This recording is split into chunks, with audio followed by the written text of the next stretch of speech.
Good afternoon, everybody. I'm Joel Porter, and I'm here with Mark Wallace-Bell, and we're here to run the group this afternoon. And appreciate you all coming along.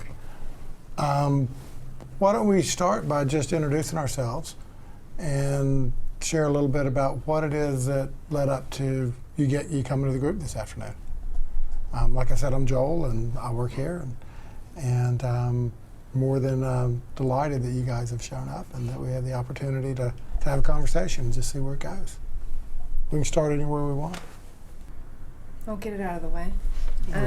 I'm Jade, and I'm here because my family are concerned, my parents are concerned that they think I'm using drugs, and particularly meth, and I'm a little bit concerned about it, so I'm just here to check it out. So your parents sort of They gave me nudged you the into nudge. coming here. Yeah.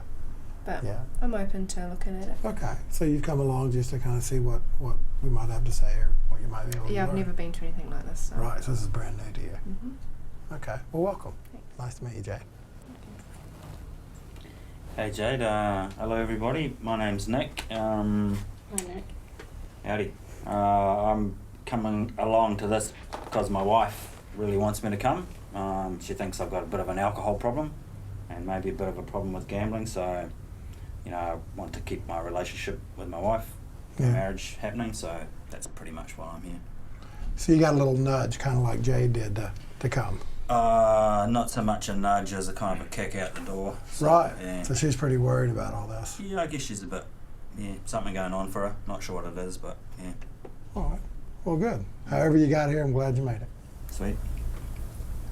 I may as well go next. Hi, my name's Cordelia. I've got an opiate problem, and I'm here really because my boyfriend's looking at doing time. Well, actually, he's my fiance, and I really want to get stuff sorted out before he goes away because I'm not going to be able to look after myself when he's not here. Okay. Thanks. Okay. So it's a big deal for you to be here, and there's a lot on your mind. Yep. Well, Mike, I was just told to be here, so I'm here. Yeah. Who told you to be here? I'm kind of curious. Oh, probation, yeah. Right. They told me to be here. Second DIC, so pretty unlucky, so yeah. Okay. Got to come here. So you've been kind of shoved or nudged or pushed to get here, but either way, you're here, kind of like these guys. Yep. Yeah. So yeah. All right. Well, cool. Welcome aboard.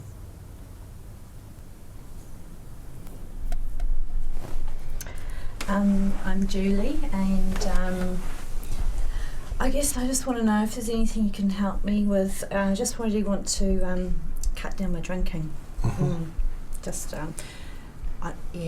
don't really like drinking when the kids are around, so I just want to, work at, I don't know if there's anything you can, something you can help me with or not, but. Okay. Hi everyone, I'm Mark. I work here with Joel, and again, thank you all for coming and appreciate those introductions. Just heard a little bit about what's going on for you guys, and what I'm kind of hearing is kind of from everyone really is that there's been stuff going on around either drugs or various things that have been happening in your life that have kind of come together, and now you're here. Some of you are here because you've been told, and a few others are probably here because they're curious, interested in what might be on offer, and others have been kind of pushed or a bit nudged to be here.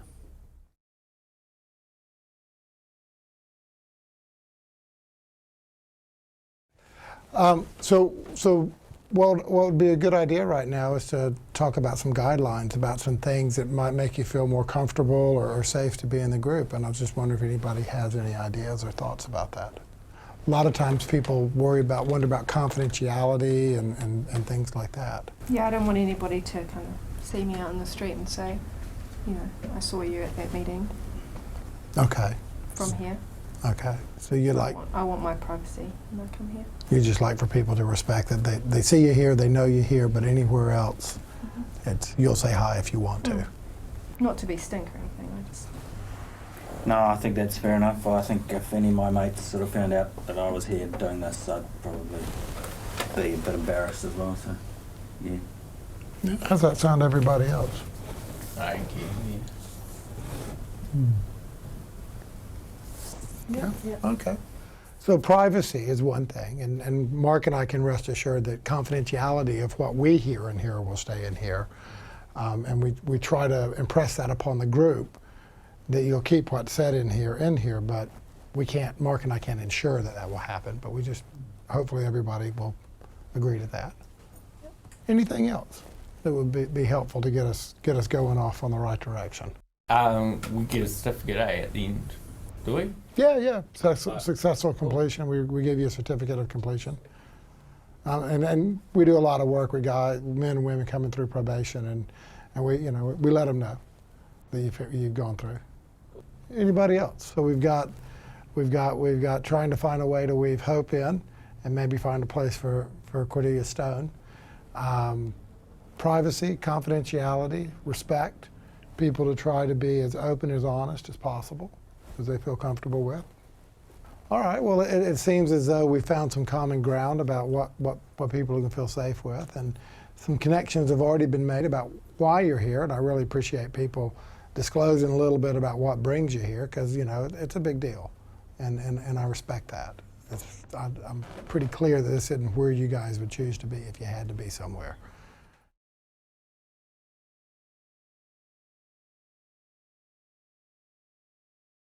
What we're curious about is some of the things that are important to you, just in your life in general. Some things that bring some meaning or value to your life. What sort of things are really important to you? My kids are really important to me. I said that before, and yeah, they're everything to me, really. And I guess just getting through the day with them, yeah. It's quite important. Yeah, just being the mum you want to be. Yeah. I guess for me it's my wife and my kids, and paying the mortgage, having a house somewhere safe. Yeah, looking after people you care about. Yeah, for sure. Going to work each day, paying the bills, going home, seeing the family. Yeah. That's about it. It's hard work. And that sounds a lot like Julia over here in regards to being a good provider and a good parent and a good partner. Yeah.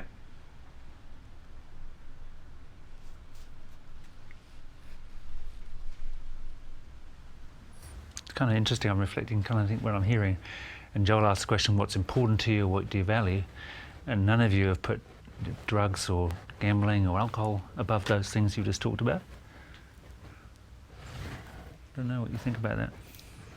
It's not the main thing, but it helps, Yeah. Go to work every day. It's nice to come back and have a beer or two and kind of relax, sort of smooth the bumps out. It is important, but if above all things, family, relationships, people you love and care about are more important than those things. It's kind of what I'm picking up. So it seems like what Mark was saying, that relationships, whether it's your mates or your kids or your partner, fiance, those are the things that really kind of fill up your life. Anything else? Any other personal values that you have, other than relationships? Things that you hold dear. Things about you that are just kind of non-negotiable. Work hard, play hard. Yeah, full on. I'm with him on that one. Yeah. Working hard and living life to the fullest.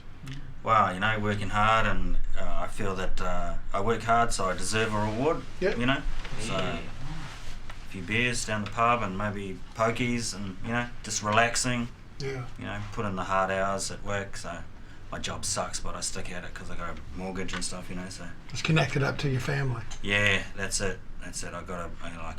I'm in prison, mate. I'm in prison already. In a cubicle in a cell and in front of a computer, and it sucks, but I do it, and so I like to relax. But my wife, she's not really into that. Yeah. She thinks. And that's kind of where I was heading next, and in regards to these things that are important to you. But I'm still a little bit curious about other things that are important to you. You mentioned, doing a good job, working hard so you can play hard, having some integrity about what you do and what that means. And here you are working in the cubicle, and you do that for a reason, and it's not for fun.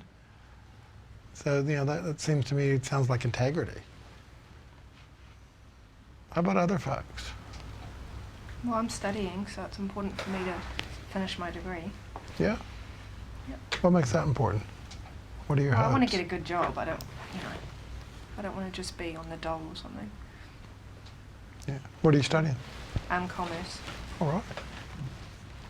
So, and I know that, you need a good education and stuff. Like, I do know that. Like, I might go out on the weekends, but, it's still important for me to get a good job. Mm. And getting an education is the first step of getting that job, and you said you need it. Yeah. So what do you think, Julie? I guess I don't know. I just want to be a good mum, and I just want to getting through the day, getting the jobs done, looking after the children. Like, my husband works for long hours, so really I'm the person at home and have to do everything there, and yep, that's my life.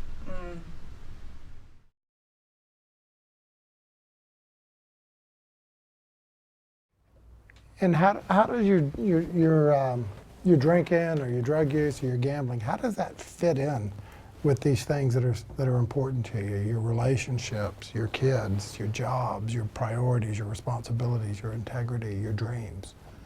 How's that working out? Alcohol helps me, and it keeps me going, really. Yeah. Yeah, just makes the day sane, really. Yeah. But I just got to work it out how to stop it impacting on the kids. Right. So on the one hand, there's some really good things about it in terms of the drinking and the effect and the way it just kind of helps you maintain on a day-to-day basis. And at the same time, it's becoming more and more of a worry for you, especially when it's starting to kind of seep in over to the lives of your children. Yeah. I feel that for me, alcohol's it's not really impacting me. Like, it's not it's a good thing for me. It's a nice way to relax, but it's my wife's problem, really. She's the one with the issue around. I should have brought her here. It's like it's not a problem for me, but it's a big problem for her. So. Yeah. So it may not be impacting your life too much, but it seems to have an effect on your marriage. Yeah, it's got an effect on her, and she's kind of kicked me out, actually. So. It's gotten pretty serious. Well, I'm staying with a mate, so that's good. We get on the piss together and stuff, but it's it's not so good for her. Yeah, she just doesn't understand how hard it is going to work, and she's just playing around with the kids at home. Yeah. What do you think, Cordelia? Well, to be honest, my drug use has totally wrecked my life.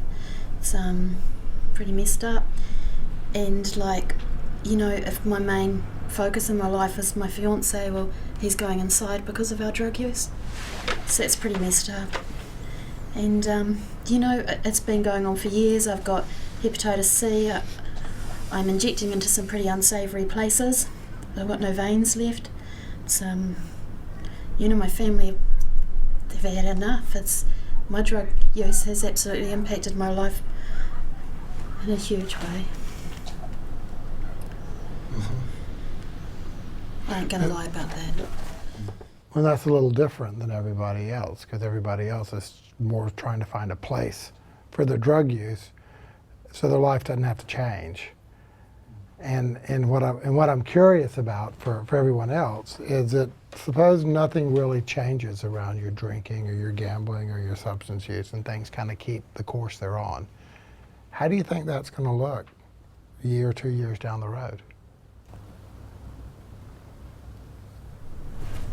Well, I don't know if my boyfriend will still be with me, because he's pretty unhappy about what happens on the weekends.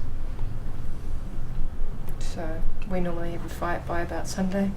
You don't know they could sustain it another year or so like that. But I don't go out and intend to make an idiot of myself.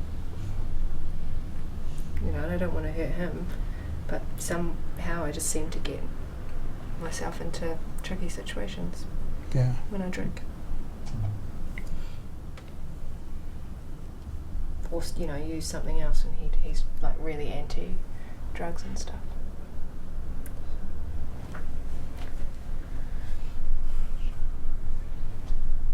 Anybody else, when you look down the road and you keep cruising down the course that you're on, how do you think it'll look in a year or so? I don't know. I really want to stay with my wife, but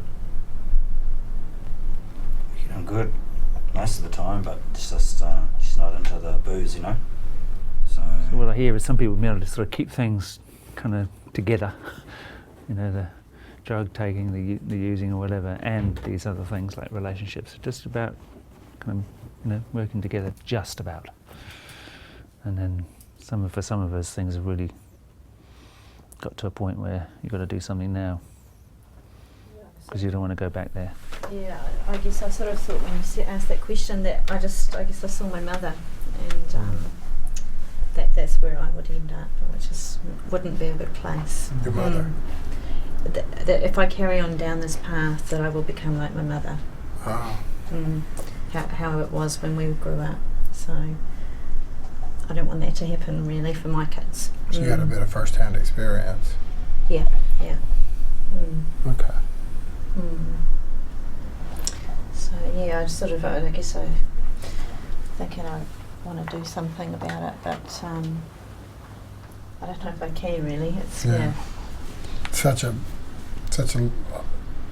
easy way to find something to help you cope with just the day-to-day stress of bringing the kids up and. Yeah, I mean, what else would I do? Yeah. And those are some of the things that we can explore in this group over time. This is just the first session. We got a few more to go. But that's another thing that we can talk about with people.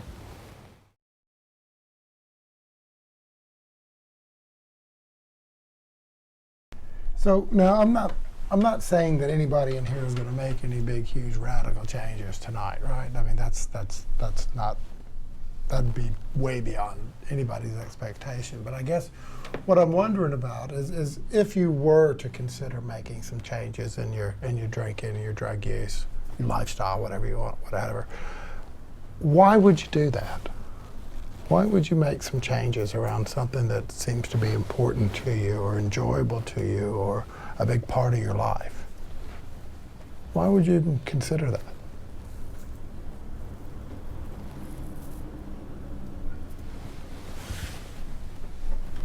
I guess for me. It's getting a bit out of control, really. I sort of had this rule that I shouldn't drink before lunchtime, and that's kind of slipped. And then I had a rule that I wouldn't do it when the kids were up and about, and that's sort of slipped. So it's like, it's becoming too much of a part of my life. Yeah. Kind of get your life back. Yeah, I guess. I guess I just want to bring the stress levels down a bit, because stress with work and now stress from my wife, or, I feel like I've got a lot of pressure on me, so I feel like I've got to take the pressure down somehow. Yep. I guess that's part of the reason coming here today. Yep. So sort of, I can show the missus the certificate, that'll be good, and maybe we can start talking again, maybe she'll let me back in the door and I can hang with my kids again, and that would be good. So, I guess, this group will help that way. Certificate, amen. Yeah. That's part of it. Certificate of completion, for sure. Where do you think your drinking and gambling would fit into that picture? I don't know really.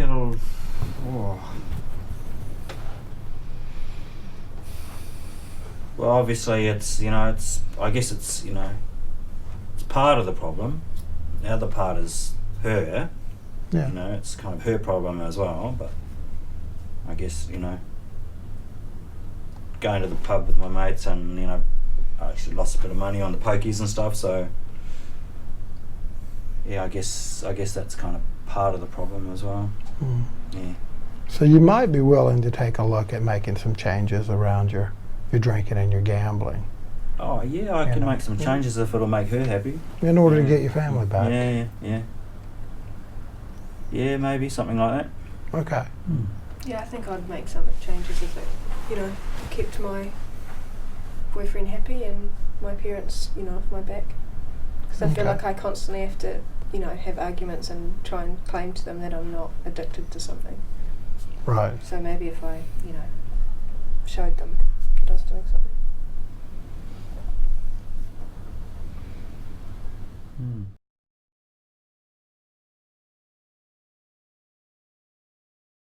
Because you are talking about maybe letting something go that's important to you. It's helpful to you in some way or the other, whether it's fun or just coping or getting through the day or blowing off some steam, and it's a big choice. Excuse me. Yep. What worries me, kind of fills me with dread, is if I do that, if I let go of it all, it kind of is numbing down all this deep, deep stuff, and then that stuff's all going to come up. Yeah. That's going to be really, really hard. Yeah, I don't think I could get through the day without some of my wine. Mm-hmm. Yeah. So it'd be nice to know if you're going to let something go, you could find something that would be as good or better to take its place. No, I don't think I would. Would be able to do it if I didn't have that. Yeah. Sort of like what we were just saying earlier, those are things that we can explore in this group. Try to maybe support each other a little bit. Brainstorm. And this session is about sort of coming together, meeting, and focusing in on what it is you may be thinking about changing and talking about what your thoughts and ideas about that. Not asking anybody to start doing something or stop doing something that they're doing. That's your decisions to make.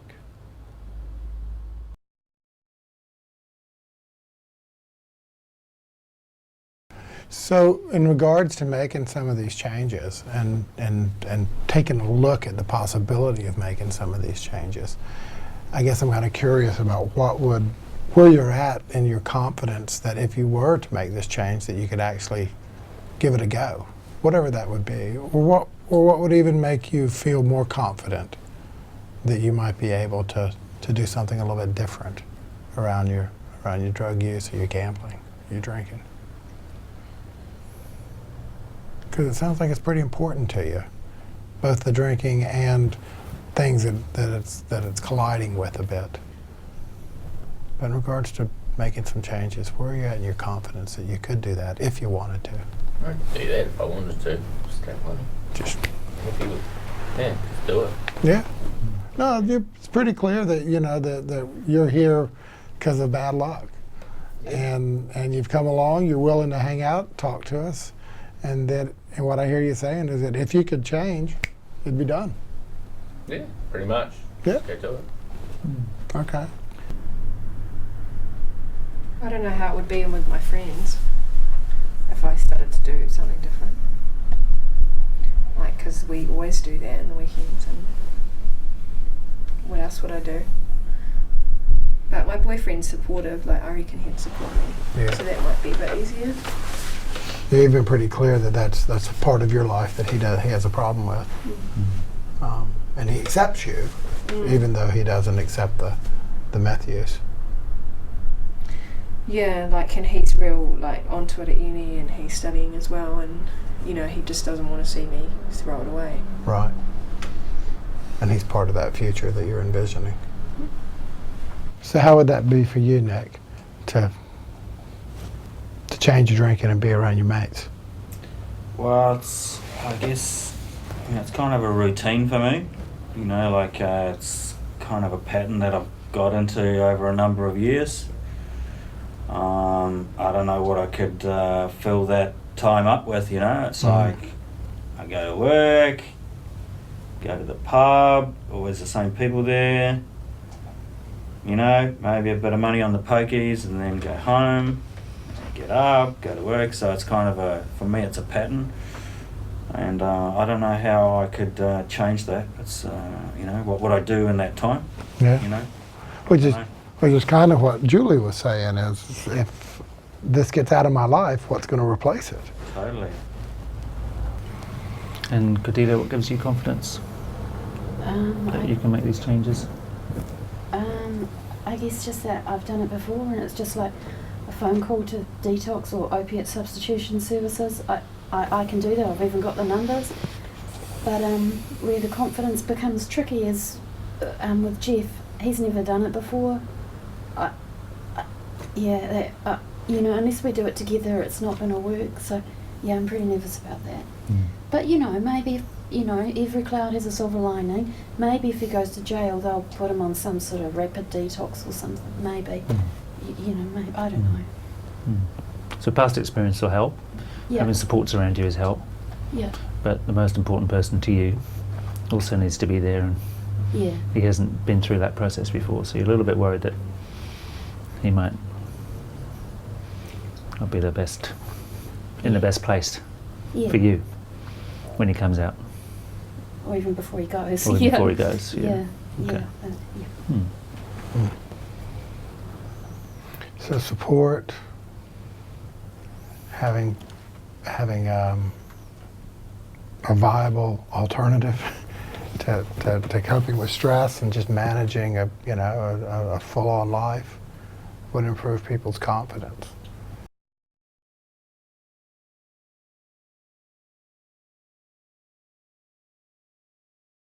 In regards to making a change, where would you start? What's a place that you could start if you were going to make some changes with your drinking, gambling, substance use, whatever we call it? Everybody might be at different places with what they're thinking about changing, but just where would you start? What's a place that you could start? I guess I just look to maybe cut it down a bit, just bring it back to the times that I used to drink. Yeah.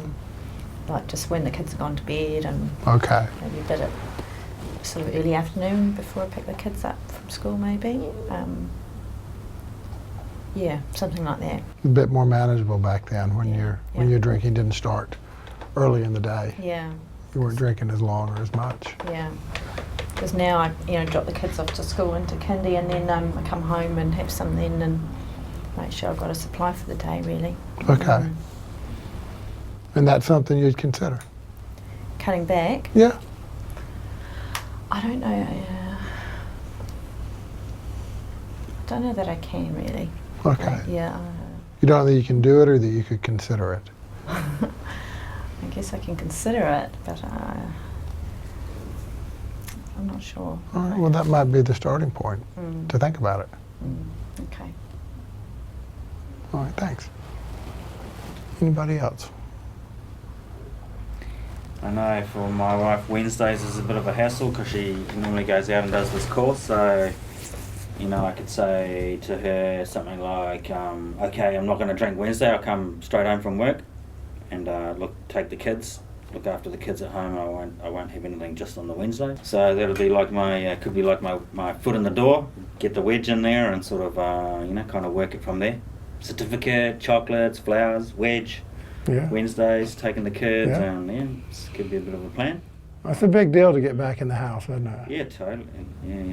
Yeah. For me, And- because I love my kids, and I love my wife too, and it's good to.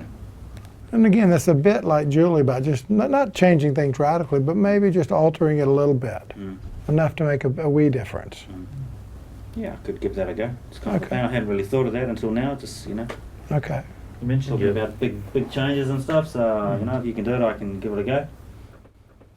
So even though everybody's kind of come here from different places, and you're in different places around what you want to do about your substance use, I really appreciate everybody opening up a little bit and talking about some things that are very personal and private to the group. And this is the first group. We got 6 more to go. So there'll be more time for us to talk about a wide range of things and share some information about addiction and substance use and the effects it has on the body, and also maybe provide each other some support and ideas. And unless anybody else has anything they want to add, I would just encourage you to go away and experiment with your thoughts, and maybe do something different on a Wednesday or a weekend night, or consider drinking less, or whatever it is, or maybe consider the possibility that there might be a remote possibility that something might give at some point. It's up to you, mate. Doesn't matter. And just finally from me, I'm kind of hearing that small steps, little changes are where people are starting out, and that we don't need to make great big changes in overnight. You've got to think about it a little bit, you've got to process it, you've got to talk to other people. Take time. We've got 6 weeks, so plenty of time to work things out. All right. Thanks a lot, guys. Cool. See you next week. Appreciate it. All right.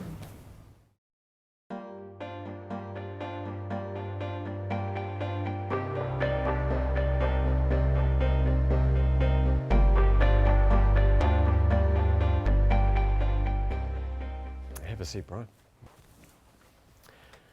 I'm just going to start us off with a karakia and some acknowledgements as part of our service. So, ngā mihi nui ki a koe te rangatira, kua tai mai nei ki tēnei ata ki te kōrero ki te hurahi te waipiro me tarakino pia, me huri tō hurahi oranga. Nō reira māku te karakia i tīmata ki tēnei hui, e te atua, maunga rongo ki te whenua, he whakaro pai ki ngā tangata katoa, hanga e te atua, he ngākau hau ki roto ki tēnā o mātou. Whakatongia tō wairua tapu, hei aku hoki ngā kaupapa i tēnei rā, ake. Amen. So I just wanted to acknowledge you for coming today, Thomas. And it was just a karakia as part of our service, just to open our session, seal the energy a bit. So welcome to our service. And I just wanted to ask you, where are you from, Thomas? Where I live? Yeah, just where your parents are from. I hear you've got some Māori ancestry there being part of our service. Where are you from? Well, my mother's from Gisborne, so she's Ngāti Parau. Aye. And Beautiful place. my father is from Ngāpuhi, but Aye. he was pretty much born and raised in Auckland. Aye. So you've got a nice whakapapa back to Ngāti Parau. It's a beautiful place in Gisborne. So how connected to your whakapapa are you to your Ngāti Parau and Ngāpuhi? How? None, really. Okay, so feeling a bit disconnected from the ancestral roots a bit. Well, I've always tried to ask my grandmother about it, but she never really wanted to talk about it. Right, not really forthcoming a lot, is she? Yeah. All right. Oh, ka pai mai, and that's often an experience of Māori too, is that sense of disconnection. I was curious to see what brings you here today. It's nothing big, really. Just boss had spat at me about a little accident I had at work and then sent me here. Okay. So something happened at work, something goes wrong. Sounds like he was concerned. I just had a little accident with the forklift, knocked over a pallet of a few of the stock, and well, it happens all the time, stuff like that. Just some reason they started to be hard on me. Okay. So it's not uncommon for that to happen, but you sort of feel like you've been picked on a bit. Someone dobbed me in that I may have been.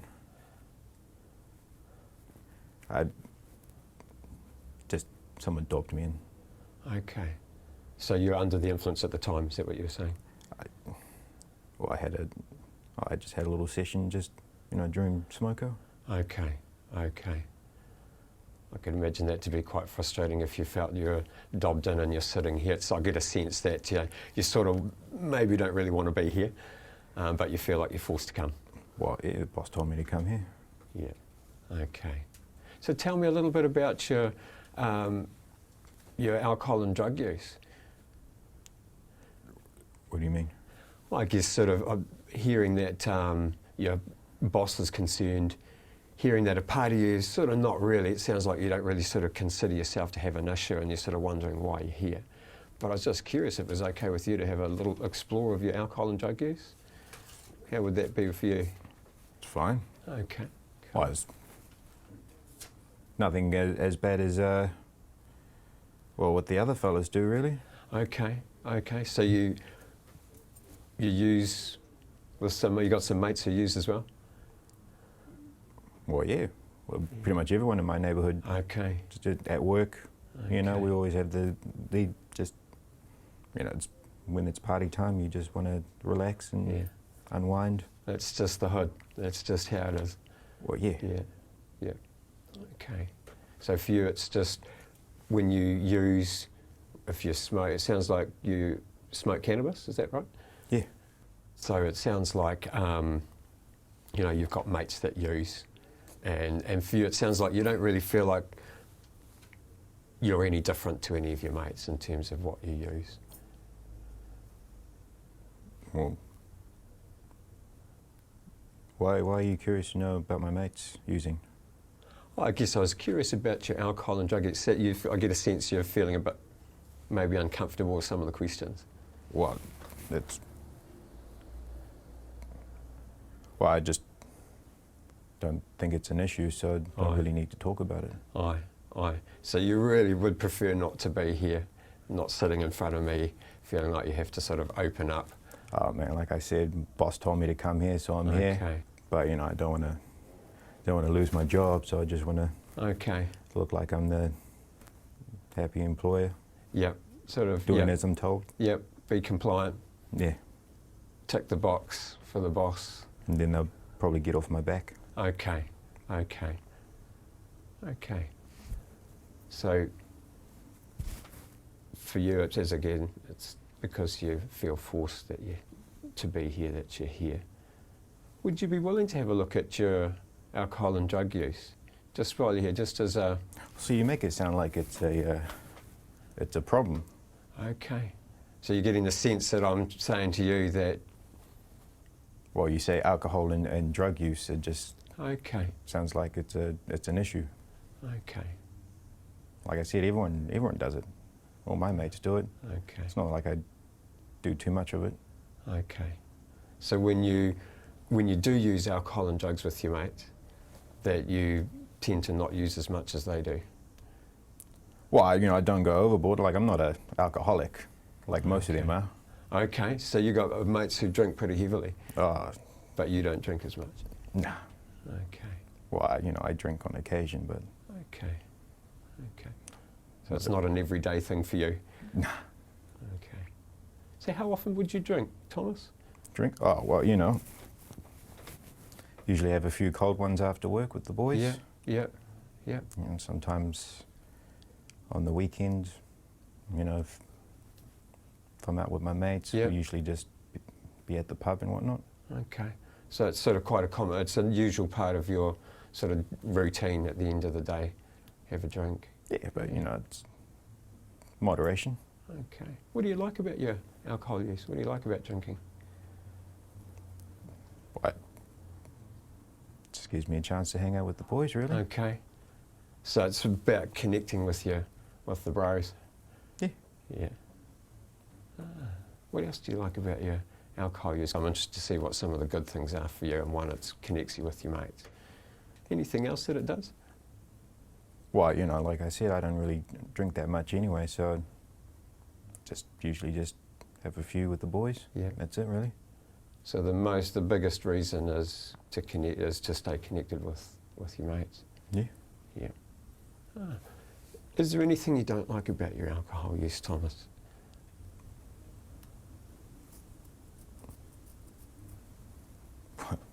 Sucks up all my money. Okay. All right. So, anything else that you don't like about it? Not that I can think of. Okay. So it's quite important for you to connect with your mates, and you're okay with, but you're not always okay with how much you spend. Is that sort of what you're saying? I spend my money on other stuff, most worse things, but it's my money. I work for it. Yeah. I got a good job. Yeah. It's not like I'm going around beating my missus or anything. Yeah. Like the other guys in my neighbourhood, but Okay. yeah. So you're in a relationship too? Yeah. What does your partner think about you being here? Just out of interest. She doesn't know. Okay. So this is something that's secret from her. Oh, it's not secret, you know, I just haven't told her yet. Okay, okay. What does she think about your drinking? And just as a point of interest, what does she think about your drinking at all? Because it sounds like you spend quite a bit of time with your mates. It's not the drinking that's bothering her. Okay. But it's, I don't know, man, she just nags a lot, so. Okay. What's sort of the common nags you get, Thomas? Oh, usual stuff, man, just keeps on saying that I'm always hanging out with my mates. Okay.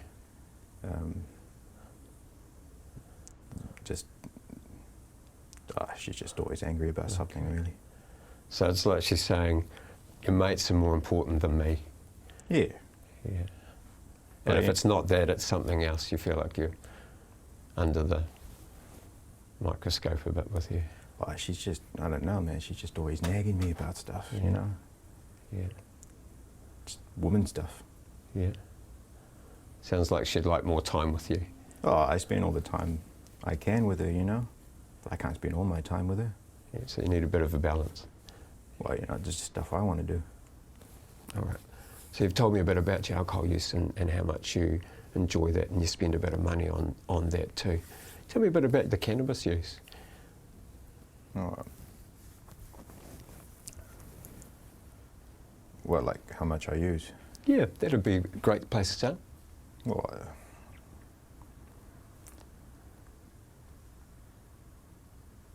you know, quite a bit here and there. Usually do it after work, you know, after a hard shift, 12-hour shift, it gets a bit hard. You know, when I'm at a mate's house and they're passing around a joint, you know, usually join in. Yeah. Depending on how stressful work is, I usually do it during smoko and whatnot. But okay. So it's something that you do on a daily basis, and it's something that you do at work, and it's something also that you do after work as well, and as well as it's something you do with your mates. Yeah. Yeah. Okay. So it sounds like you were saying that you use a fair bit. What's a fair bit?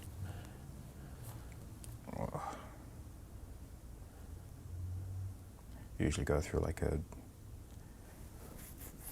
maybe a 50 bag every 2 or 3 days. Okay. Okay. So in a week you're spending around $100? 100, 200. 100, 200, okay. And how much would you spend on alcohol as well, just sort of adding up that total cost for you? Geez, if we count mates shouting around,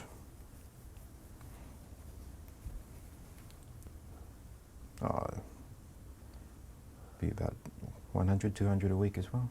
Okay. So on the whole, you're spending somewhere between $200 to $400 a week on alcohol and cannabis as a ballpark figure? Oh. Geez, that sounds like a lot, eh? Yeah, sounds about right. So I'm just curious to see what your partner thinks about that. You were saying that you'd spend too much, and you were just looking at alcohol initially, and now you add the cannabis to that, it seems like it's quite a significant amount in a week. What does she think about it? About me spending? Yeah, what does she... Well, not like we have a joint account, so I don't think she knows how much I spend. Really. Okay, okay. So this is something that, this is money that's out of your account. It's not something that she really knows. She doesn't really know a lot about your alcohol and drug use. Oh, she knows she doesn't like me when I'm smoking out, but you know, I try not to do it around her. That's why I tend to go out with my mates or to the pub. Okay, okay. One of the things she doesn't like about your smoking is that, one, it takes you away from her, and the other is she doesn't actually like you when you're stoned. She doesn't like being around you when you're stoned.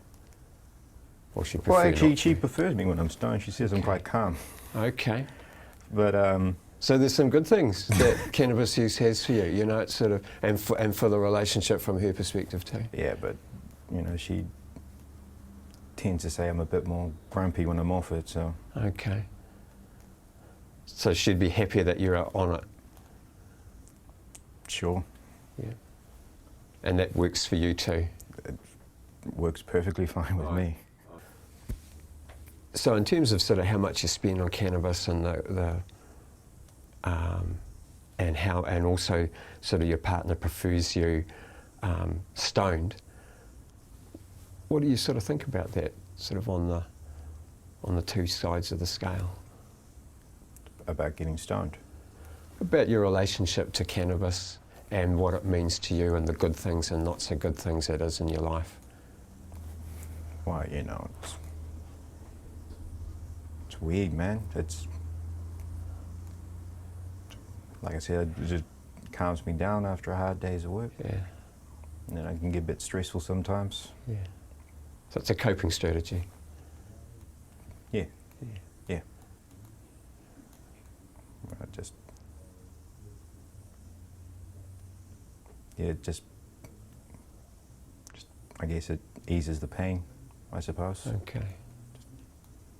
Life gets a bit hard. Right. So it works for you to keep you happy, keep you certainly away from pain. Yeah. Yeah. So that's one of the good things it is for you. Yeah. Yeah. Are there any other good things that it is for you? Makes me eat well. Okay, get the munchies. Yeah.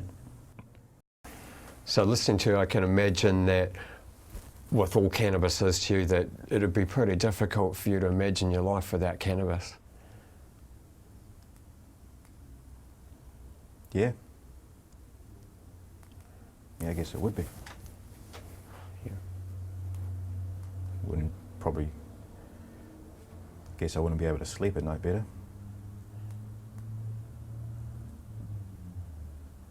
Job would be a bit more stressful.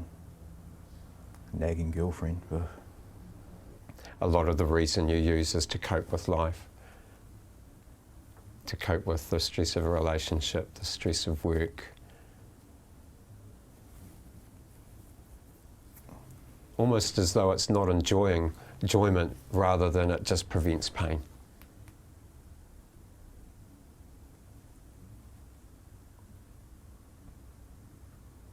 Yeah.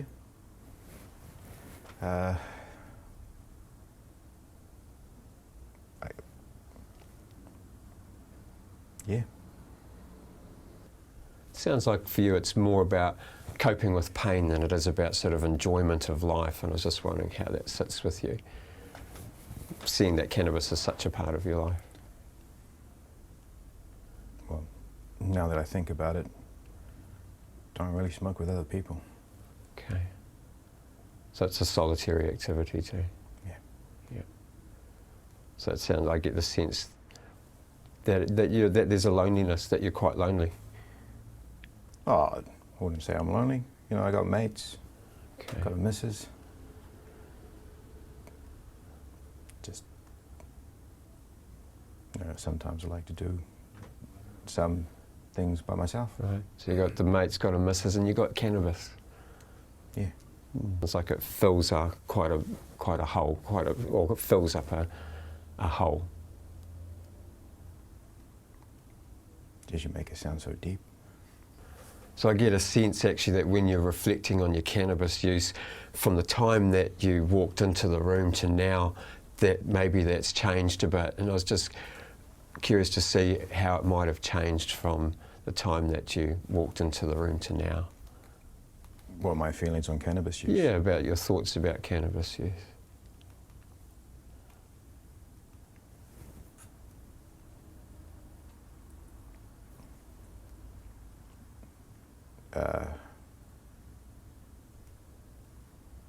I guess,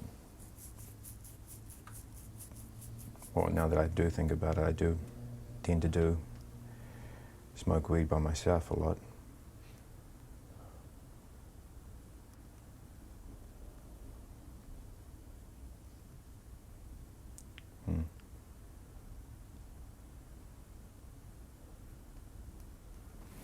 Like I said, that incident at work, that whole day was pretty stressful. Aye. So I couldn't wait for smoker to happen. Cannabis is almost like a relationship. It's probably why my missus is unhappy about it. Aye, so it's almost like from her point of view, cannabis is more important than she is.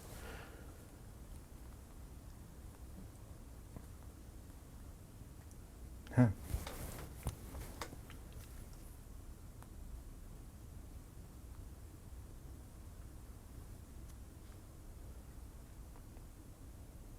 Thinking really hard there. I guess all this time, when she goes on about it, I just thought she was just nagging her usual self.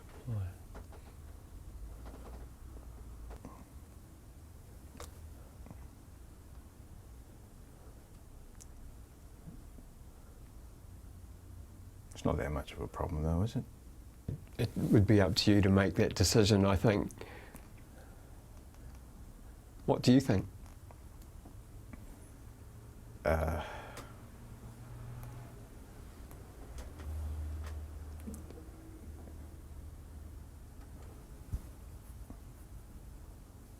I don't know actually.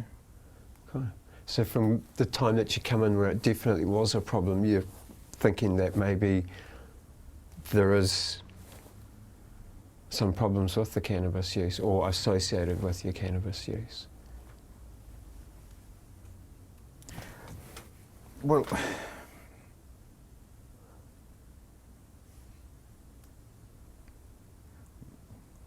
guess I do use a bit more than most people. But you know, it's not the worst thing in the world. I could be a drunk. Could be going around beating my missus. Pretty sure I could have been far worse. Could have been on the heavier stuff. Okay. Be on the needles or whatnot, so. So you can be grateful that that hasn't happened and that's not your sort of journey. Well, I was just trying to think when the last time I was actually sober. Okay. So this is giving a lot of reflection, a lot of cause to think about your relationship to alcohol, your relationship to cannabis. Yeah.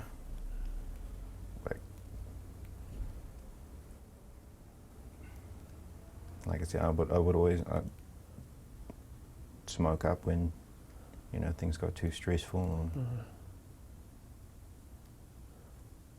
I guess that was the only time I ever used it. It just got a bit too much for me. Aye. Money-wise,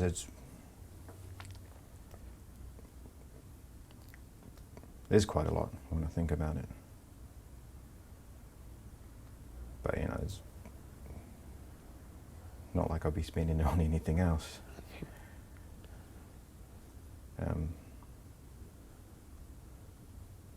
Yeah, the missus though.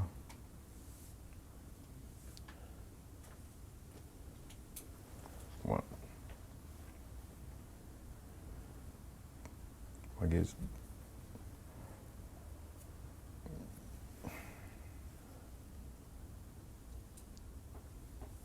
I tend to smoke up more when we have an argument, so.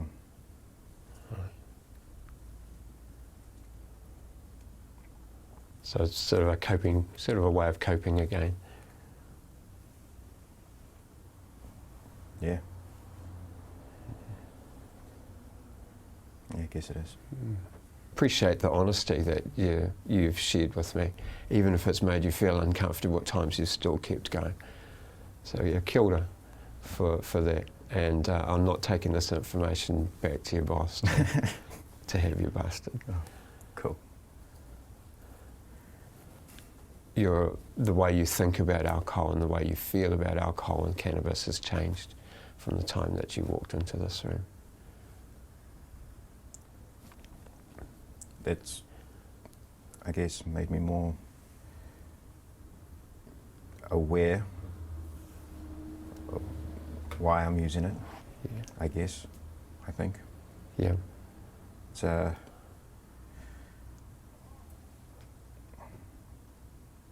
guess it's just, it is something I use that just keeps the pain at bay, I suppose. Mm-hmm.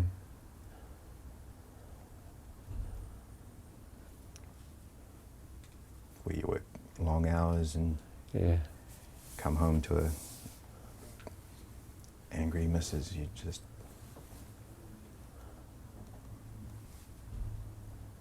it can be a bit hard sometimes. Aye. Aye. I acknowledge that you've got a lot of stresses on your plate. Works has its own stresses, relationship has its stresses, she's wanting more of you. Work's got its own stresses, and you're sort of wanting to sort of go, I need to get off, it's too much. Yeah. Just get a moment to relax, really. Yeah. So much stuff happening around me, I just Yeah. need to Yeah. calm down a bit. Yeah. Just how your life might change if your cannabis use was to change. What would be some of the good things about a change? Guess, well, Mrs. would be happier, I suppose. Aye. So your relationship's going to strengthen. She's going to. Guess I'll save a lot more money. Aye. Probably could be a bit healthier. Aye. So there's some Especially if really. I'm going for a run. Aye. So there's some really good things about change here.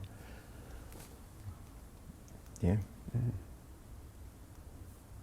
More money, better relationship, better health. They sound like some really good reasons. Could probably live longer, yeah. Yeah. Yeah.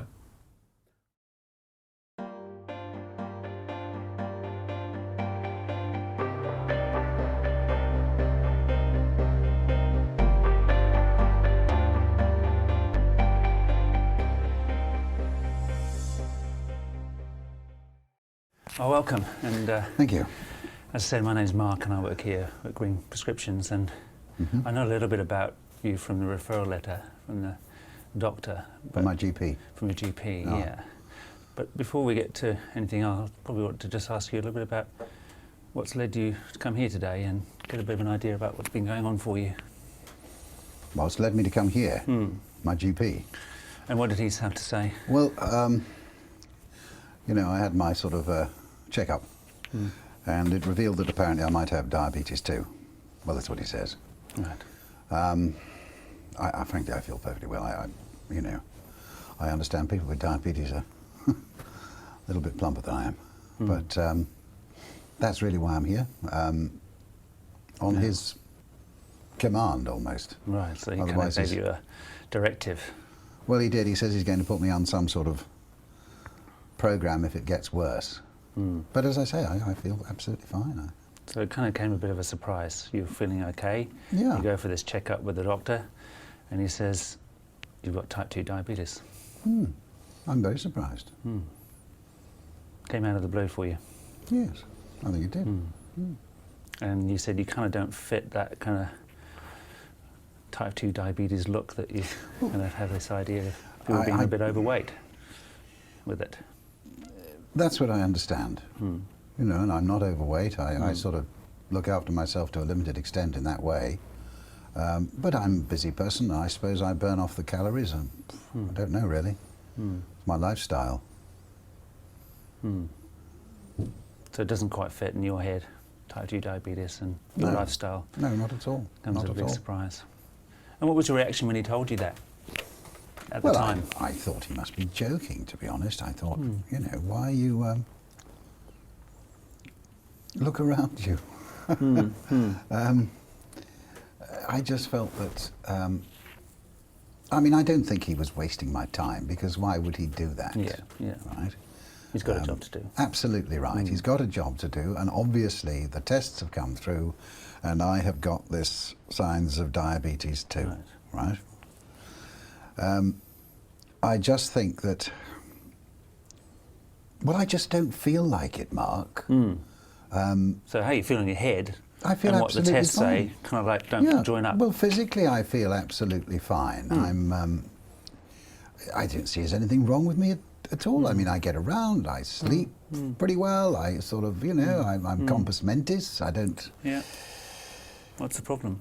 What is the problem? And how did this happen? It's probably kind of what you're also thinking. Well, how did this... Well, yes, I mean, I must admit I haven't done too much research. I've been a bit busy.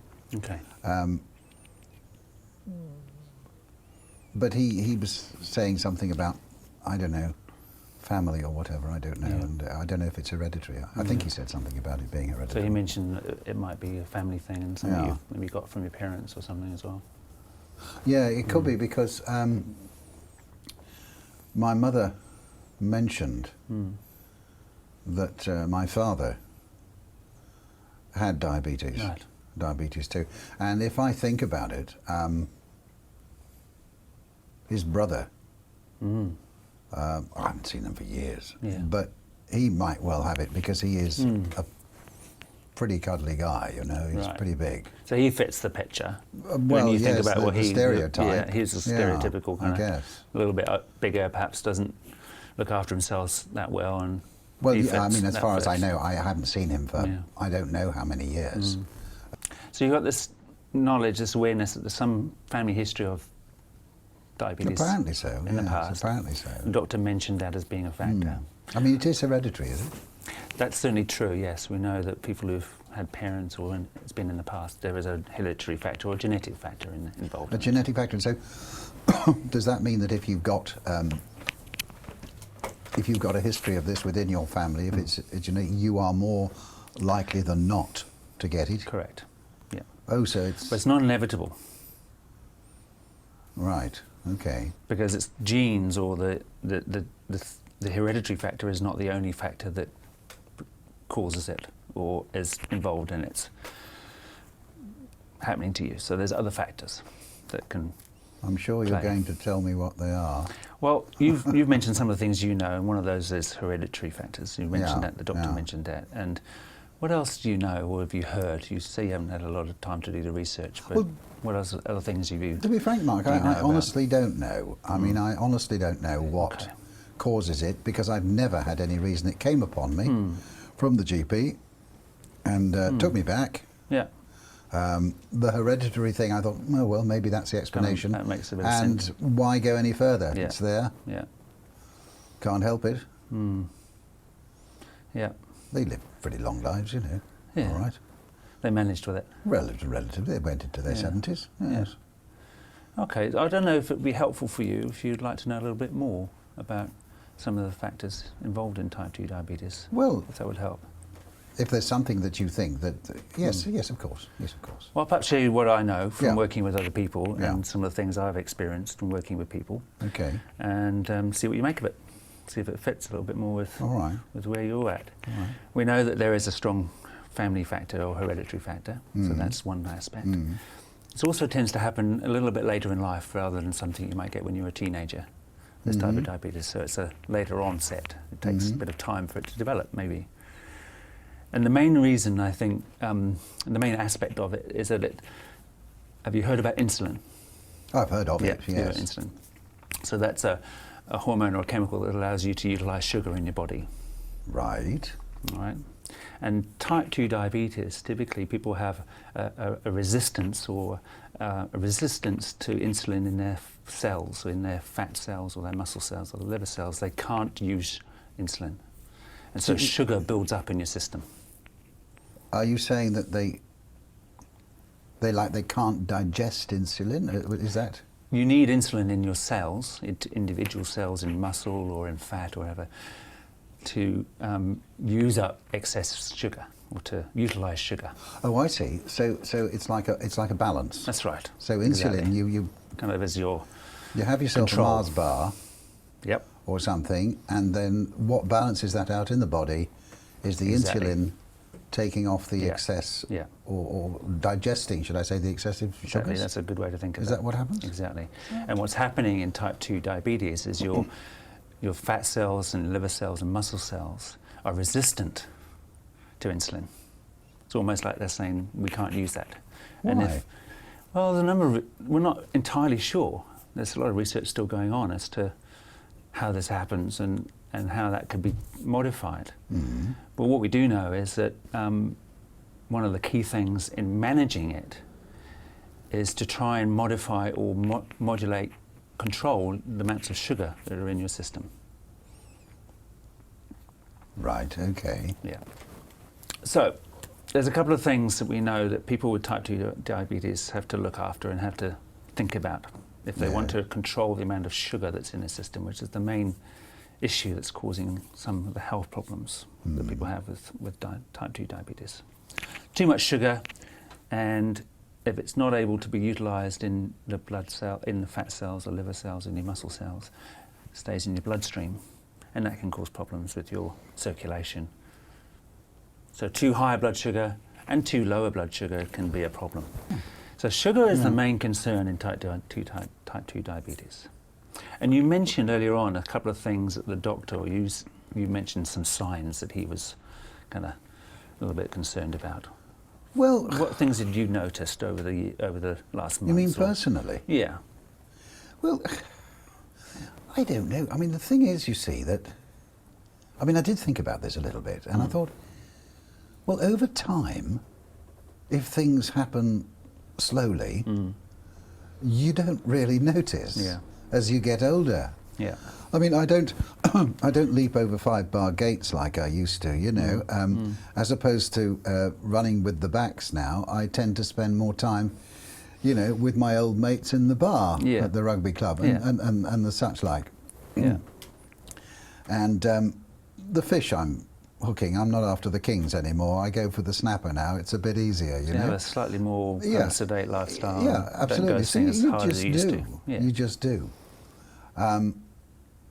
So you're less demanding, I guess, on your body. You realise, and you don't really want to do these things anyway. You know, you let the youngsters get on with it. Been there, done that. So you don't really notice. So I'm coming back to this diagnosis I had from my GP, and him saying, you've got diabetes too. Well, I should feel like that, shouldn't I? Yeah. It should feel like there's something really wrong with you. Yeah, I mean... How have you been feeling over the last months? And you say you're very busy, you're doing a lot of work. Yeah, I mean, I'm a busy person, all right? My work, I work in insurance, so I'm always popping from one place to another place. I haven't noticed. I really haven't noticed how... okay, I suppose I get a bit out of breath sometimes. If I rush too much, that's true. I suppose I don't go upstairs 2 at a time anymore. I use one at a time. So a little bit, so energy is not quite there sometimes. The vitality. Oh, certainly the energy I have is not what I have. I mean, I do need to. You know, I'm busy, but I do need to sit down. I do need to sit down and relax with a cup of coffee, you know, and things. More than I would normally. Yeah. But that would be about it. Is it getting worse? I don't know. I suppose. Well, worse. Is it increasing? Yeah. As I say, I don't really notice it. You haven't noticed it. So it's a progressive. You know, if you've just seen this as you've got older, things have slowed down. You're not as active as you used to be, but that's kind of like what happens. Yeah. At least that's what I think. I mean, I don't know if you're telling me that I should be more active, or my GP is saying I should be more active. As I say, I don't do any regular form of exercise. I have to say, not anymore. Yeah. Okay. But maybe I don't know. Bit of a mystery. I mean, I've got a great lifestyle. I mean, it's very good. I mean, I've got all my mates down the rugby club, and I've got you know, even in the summer when that's a bit down. I used to coach rugby and I coached cricket when I finished playing. So, so I've got the guys in the cricket club, you know, for the summer evenings, and then of course we've got the fishing, and that's all of us combined. We're a big gang, really. So what I'm hearing is there's actually a lot of aspects of your life which are really good. Oh, I think from my your life's, perspective, my life's things, great. Things are going well. my life's great. And then you turn around and say, hey, you're ill, you're sick. It doesn't fit. And no, I'm not. Yeah. But you see, he said to me that he's going to put me on some sort of a daily monitoring of, is it sugar levels?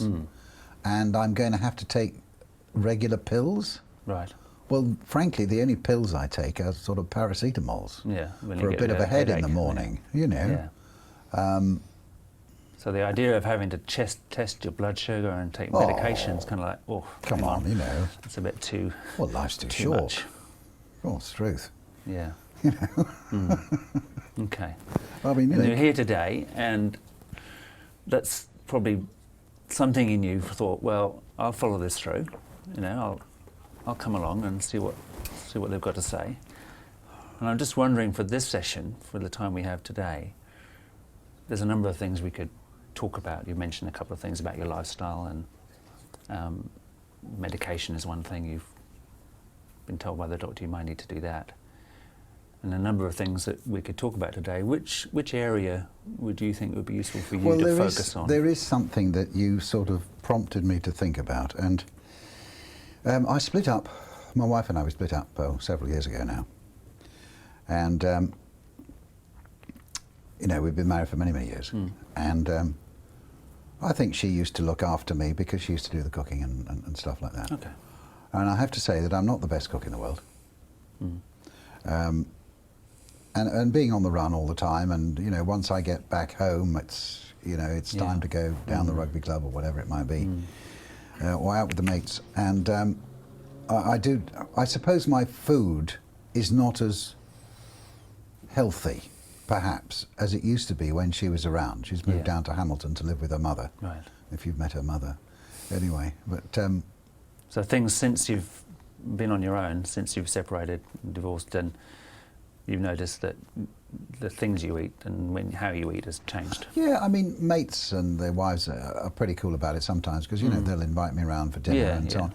And then I guess, you know, that's when you, well, for whatever reasons you split up in life, you start looking at a home life of somebody else and you think, I used to have this. Yeah. And you think, this is nice food, isn't it? And, you know. And your partner, your wife, used to do a lot of that for you. Oh, she would do all the cooking. Yeah. I mean, I never boiled an egg without burning the water, you know. And so she would kind of look after what you ate and the healthy things that you ate. Totally, yeah. She put it in front of you and off you go. Totally.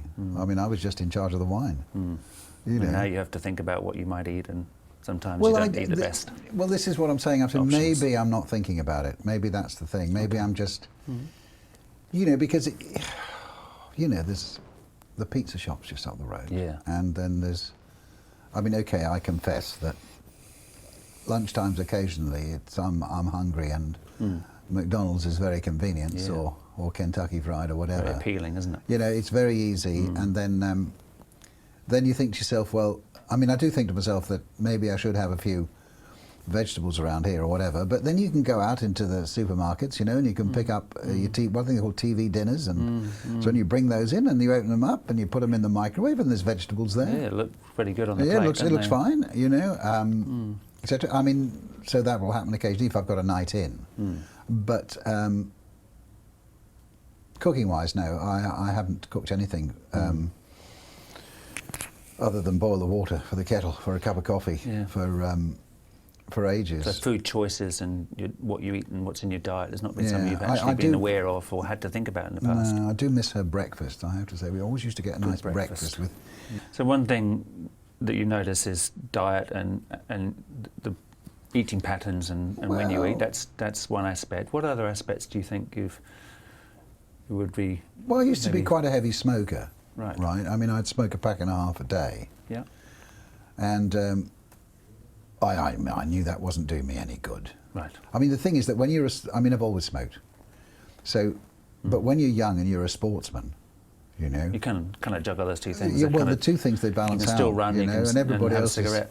you pass a cigarette down the back line almost, don't you? You know, just before the game part goes. Part of the culture. Yeah, part of the whole thing. And it's changed a bit now, because in my day when we were playing, of course, it was very much more of a social game, which was spent in the rugby club. You know, that's why you played, and it was a big buddy-buddy thing. Yeah. That was rugby, and cricket was the same really. But now But over it's- the years, you've actually reduced your smoking, or you've stopped well, altogether. I times. was getting a bit sort of. I was getting a bit, a bit wheezy, and I thought, I'm going to cut this out. But I enjoy smoking. I really do. I enjoy it. So I cut it down to, I suppose it's about 10 a day now. Okay, so you managed to reduce. Yeah. You were noticing that it's having an impact on your breathing and your health. Wasn't so good, and you related that to your smoking, so you managed to reduce your smoking. Yeah. I sort So of you made a decision to do that. It's you say, why don't you give up? You got it down so far. Why don't you just stop? Well, I don't want to. I enjoy it. Yeah. And it's hard to stop something you enjoy, isn't it? Well, yeah. I mean, the thing is that you get to, you've got to. When you get down to that, you have to regulate. Sort of, you have to be quite strong-willed about it, I suppose, in a way. So you say, okay, well, you don't have a cigarette unless you have a cup of coffee.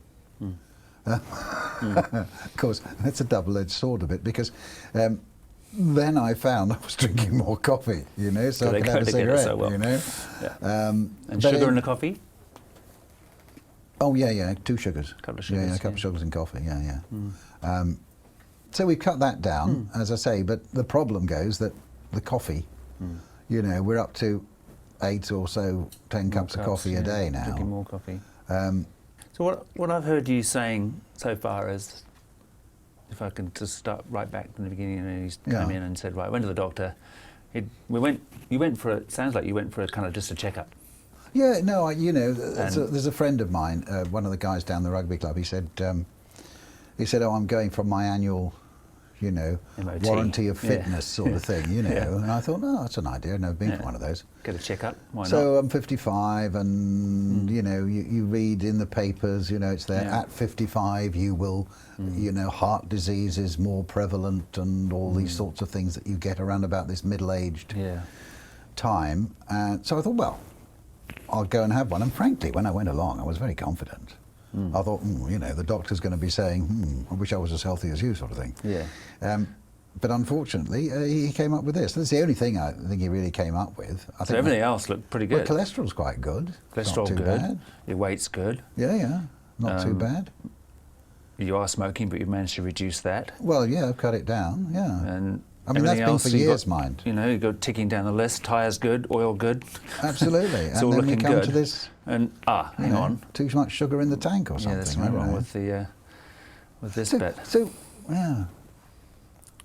And that doesn't quite fit with how you see your own lifestyle, because sounds like what you've been doing. You've made some conscious effort to be aware of some of those things that might think are important. The thing is, and I'm probably you've heard this before, but people, they turn around and say, oh well, doom and gloom prophets, you shouldn't drink, you shouldn't smoke. Yeah. And then I think to myself, well, maybe I shouldn't socialise.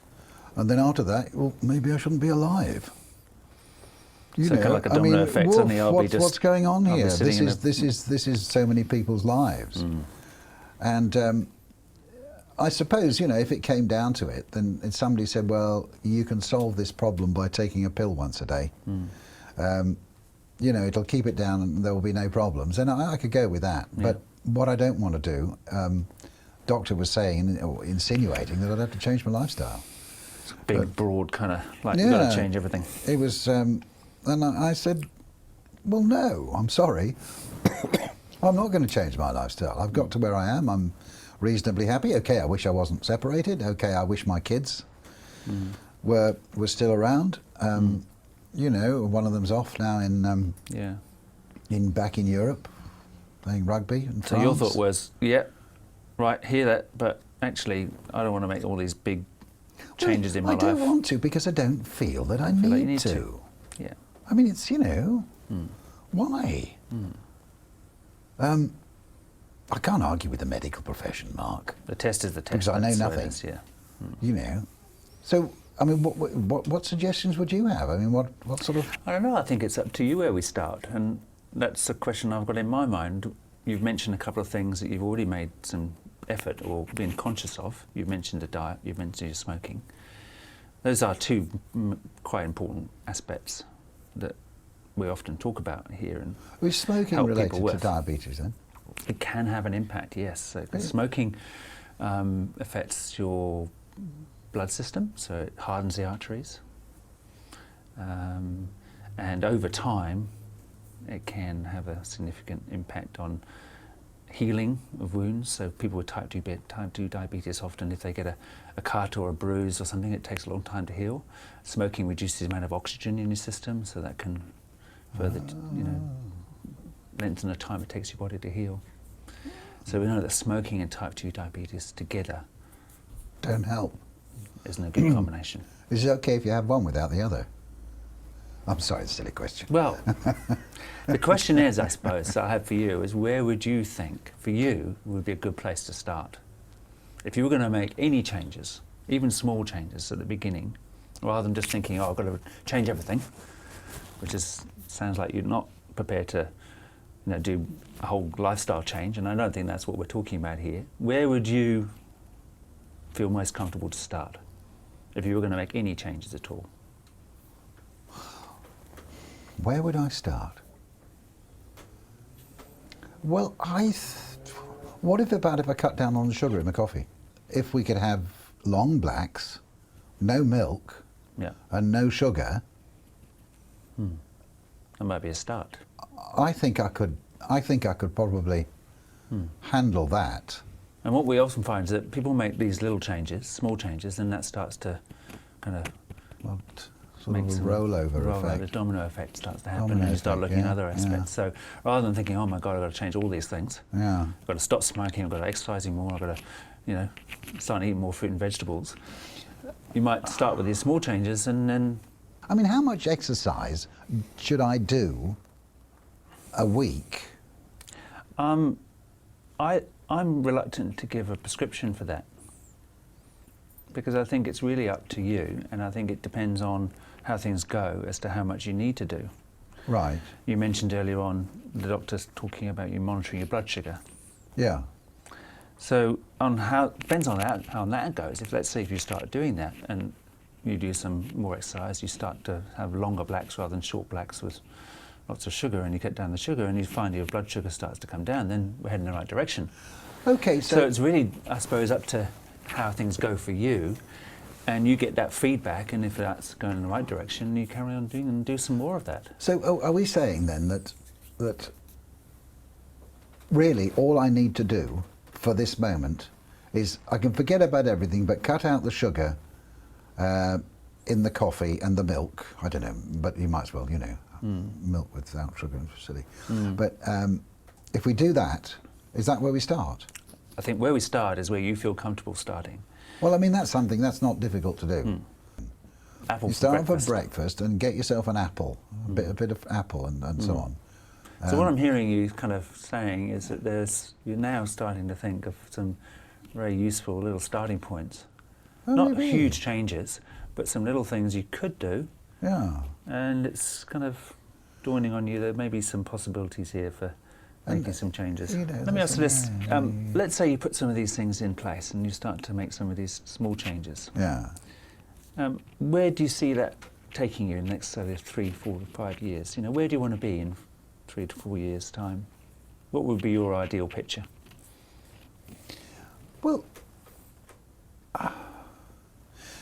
this is difficult because I don't feel unhealthy now. No. So I suppose it would be fun to... Maybe you should join a club or two. That's what I'm thinking. Because I'll be with mates. Yeah, you like the social aspect. I love the social aspect of it. And I know there's a bar in this club as well. I don't misunderstand me. I don't drink till, I'm not an alcoholic or anything like that. But part of that whole keeping fit and exercise stuff is actually the social side of it. Yeah, so to get that balance, and maybe that's what I'm actually missing in life, and maybe this is...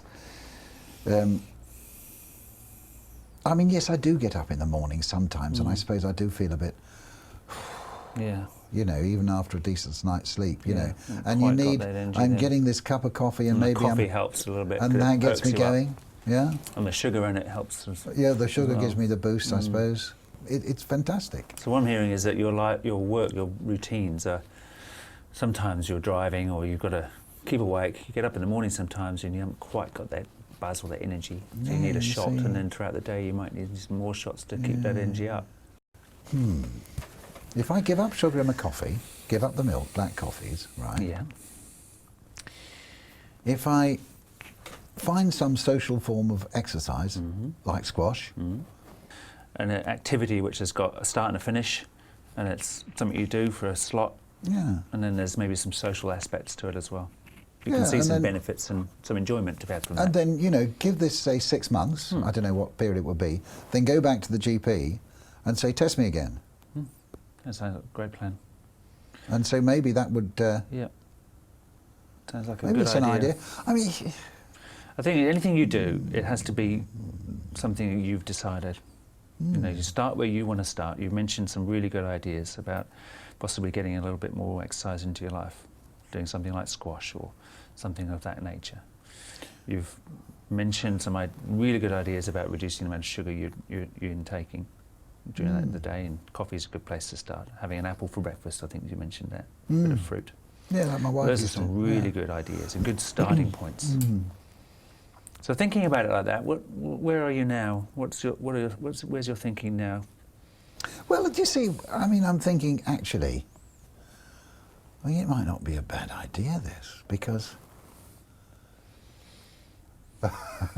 it would mean I could socialise harder, couldn't I? No, I'm just joking.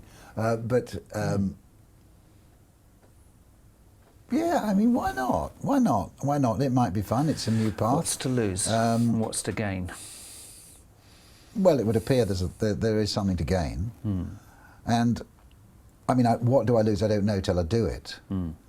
But I'm thinking that if I do it and I do what I'm enjoying doing, I won't miss what I'm not doing. Does that make sense? It does make sense, yeah. Yeah, I don't mind. It's not a... So when you look at it, there's probably more to gain from making these changes than there is to lose. I'll talk to Billy about Bill. He's the gym bloke. Right. I'll have a word with him because I'm due down the club tonight. Yeah. Really. So you've got to work these things out in your mind, you know, Yeah, and you work say, out where's the best yeah, place to start. That you say, where are you at now? Where are you going? Yeah. And this is what I've got to do. I think I'm in a rut. I think that's where You've been stuck. I'm satisfiedly sort of contented, sitting in this rut, and that my doctor has actually diagnosed me with diabetes 2, Yeah. which he says can be managed, and you seem to be insinuating that it can be managed. Indeed, yeah. Maybe this is a blessing, actually, So because I rather think to than myself, well, if somebody hadn't diagnosed me with diabetes, I'd just carry on and carrying on sit and- in the corner of the bar and chat and talk and probably Yeah. get fat, I don't know, and make it worse. And yeah, maybe. Well So it's been a bit of a shock, but now you kind of reflect on it. Maybe that's this is cool. a That's bit of a really shake cool. that I needed, you know, just to sort of remind me.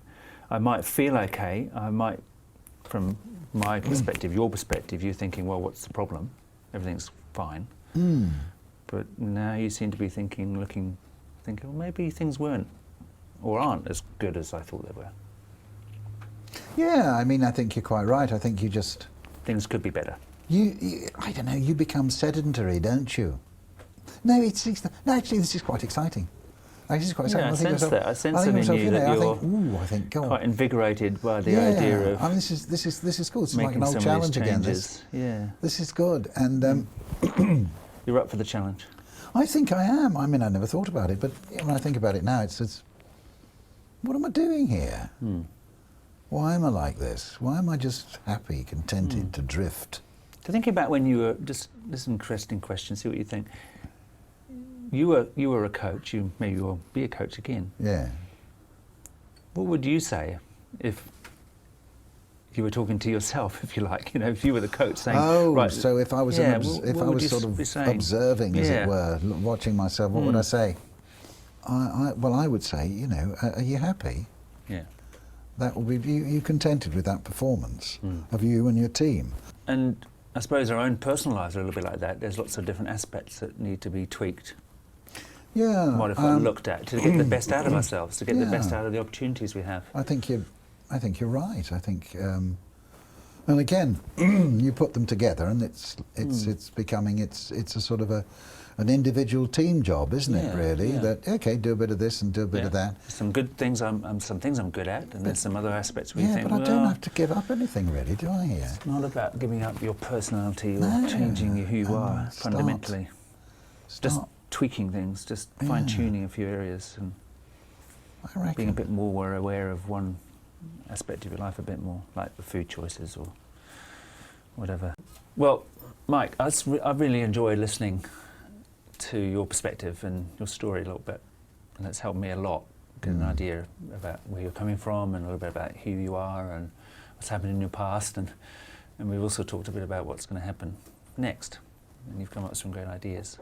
What I hear you saying is that, you know, before all this, before you met the GP, things were going fine, from what, as you would have, you know, as you'd seen it. You were just doing your thing and getting on, working and being busy and being successful, and then suddenly this diagnosis, this doctor tells you that you've got a problem. And he comes along to me and talked today a bit about how you felt about that. Initially, it's probably quite a bit of a shock. It didn't quite fit with how you saw things. True. And as we've been talking, I'm hearing you saying that maybe if you look back to where you were before you went to the doctor, things weren't quite that right. Maybe things weren't as good as you thought they were. Now that I think about it, maybe they weren't. And we'll also hear you saying it's now possibly more possible in your mind that you could make some of these changes, rather than big, broad brush, you know, huge changes to your lifestyle. It's not about changing who you are. It's not changing huge facets of your life, but maybe just small steps that need to be taken. Yeah, you see, when you're kind of thinking about what those might be. When your life comes to a halt, your family splits up or whatever, and you don't have that anymore. No. I think you stop caring, really. You know, you stop caring about yourself because everything is just nobody there to prompt you, and so you know, you don't care. So now it's time to think about looking after yourself a bit more. Maybe a bit selfish, but maybe why not? Why not? Why not? Yeah, that's a good idea. So we ran out of time, but I just wanted to ask you a final question. Where to from here? What's next? Oh, right. Well, look, what we talked about. Now, you know, okay, coffee, right? No sugar. Start with that. We start that. I'm going to, I'll be talking to Bill about the gym, but I like the idea of actually going to do squash or something like this. And I'm going to down the rugby club, and I know that it'll be accepted. I'll offer my services again because it was reasonably successful. And you also mentioned you perhaps going back and see the doctor and just give him a bit of an update as to. No, well, okay, I didn't. Yeah, I'll go back and say. Well, look, I'd rather not go back to the doctor and say I'm going to do this, this, and this. This is between you and me. All right. That's fine. But this is what I'm going to do. All right. Like I said, I'm going to make the inquiries. I will start that. Sure. I will give up. I'll give up the V drinks. I think. Look for some better wine, and take an interest. You're going to make a start. I'll take an interest, really, but it's quite exciting, Mark. It is. Well, just to help you, because there's probably a lot of other questions you might have, other questions that might come up after this session. Yeah. Before you go, I'd like to just give you a lot of some information that might help you. Not too much. Not too much. Just some stuff that might just give you a little bit of background information on some of the things that give me a bit of background around reading. Type 2 diabetes and some of the things what it is. Yeah, because I don't really know. Some of that. And I'd like for us to meet again. So to catch up with you, we'll make an appointment before you leave, just to see how things are going and see what sort of little changes you've managed to make. I'd be really, what really are we talking pleased about? to. Sort of a few months down the line? It's really up to you. Probably a little bit sooner would be good. What, in about a month's time? Oh, that'd be great. Yeah, okay, I'm up for that. How's that sound? I'm up for that. Yeah, no, that's putting me. That's very gently putting my head on the block. Gives you a bit of a timeline. I don't mind that because it's cool. Yeah, I'll see you in a month. Yeah. No worries. Excellent. Thanks tonight. My pleasure. Appreciate it. Thank you.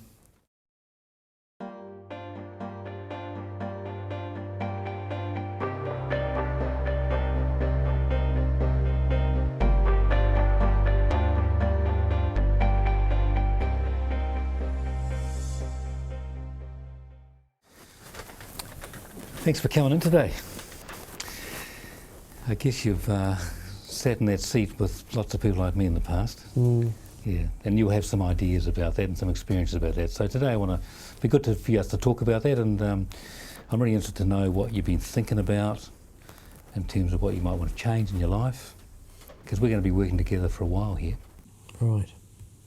Neat.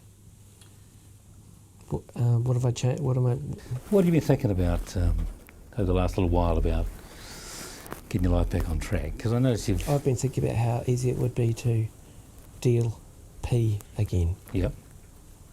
I mean, I've been thinking about how I could actually set myself up the right way, doing that the wrong way. Sure. So what I'm picking up is that's a life that you know a lot about, and you can make lots of money and set yourself up well. What's the other side? Because I guess when I talk to guys like yourself who've done time, often are thinking about actually, maybe life can be a bit different.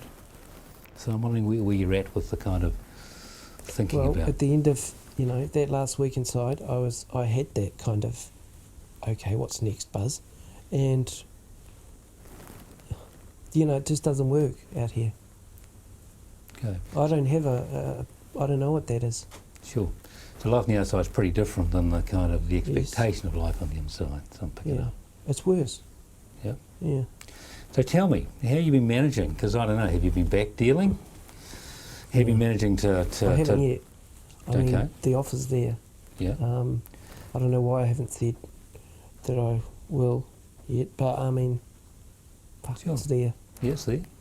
And you've got lots of contacts? Yeah. You've been in the system a while, so lots of contacts. So this isn't a new challenge for you? No. So what stopped you over the last... How long have you been out now? How long have you been out? Yeah. 3 weeks, 1 day. 3 weeks, isn't it? 3 weeks, 1 day. So what's been that? What's that about that you haven't, in that 3 weeks, 1 day? I don't know. 22 days, you've actually made a decision not to pick up your old life and continue on. I kind of told myself not to just before I left, and then I'm kind of sticking with that, and I don't kind of know why. I don't know. There's no real reason why I haven't yet. It's just that I just don't think it'll work the way I always dream it. Well, set myself up, like whatever. If I do that again, the next leg is a long one, a real long one. And I can't go back there. There's no way I'm going back there. Right. So on the one hand, you can set yourself up and take the risk, but on the other hand, you know that actually it may not last. No, it never lasts. Never lasts. So you seem like a bit of a crossroads to me. Yep. I've been at crossroads for 12 years. But there'll be times when those crossroads will be more sort of focused than other times, yeah? And it sounds like you're sitting opposite you. Yeah. We're in the middle, intersection at the moment, I guess. Yeah. But I don't know, that's quite clear. That, no fucking idea. Okay. So do you have an idea? No, well, I've got lots of ideas, but I'm really interested in hearing your ideas kind of first, though, because, there might be some things that we can work on. But I guess what I'm really interested in is that you've made a commitment, 22 days, drug-free, haven't gone back into that lifestyle. What's keeping you? Because you're at the crossroads, you're kind of just paused there at the moment, not sure about this other bit over here. What's keeping you in that place? Fiona. Yeah? Yeah. Tell me about Fiona. She's told me that it's over if I do. Tell you about Fiona, man. She's been with me. She's the one who stayed through all the shit. And I owe her something. Okay, so you've been with Fiona for how long? 12 years. 12 years, okay. So she stood by her man for that time.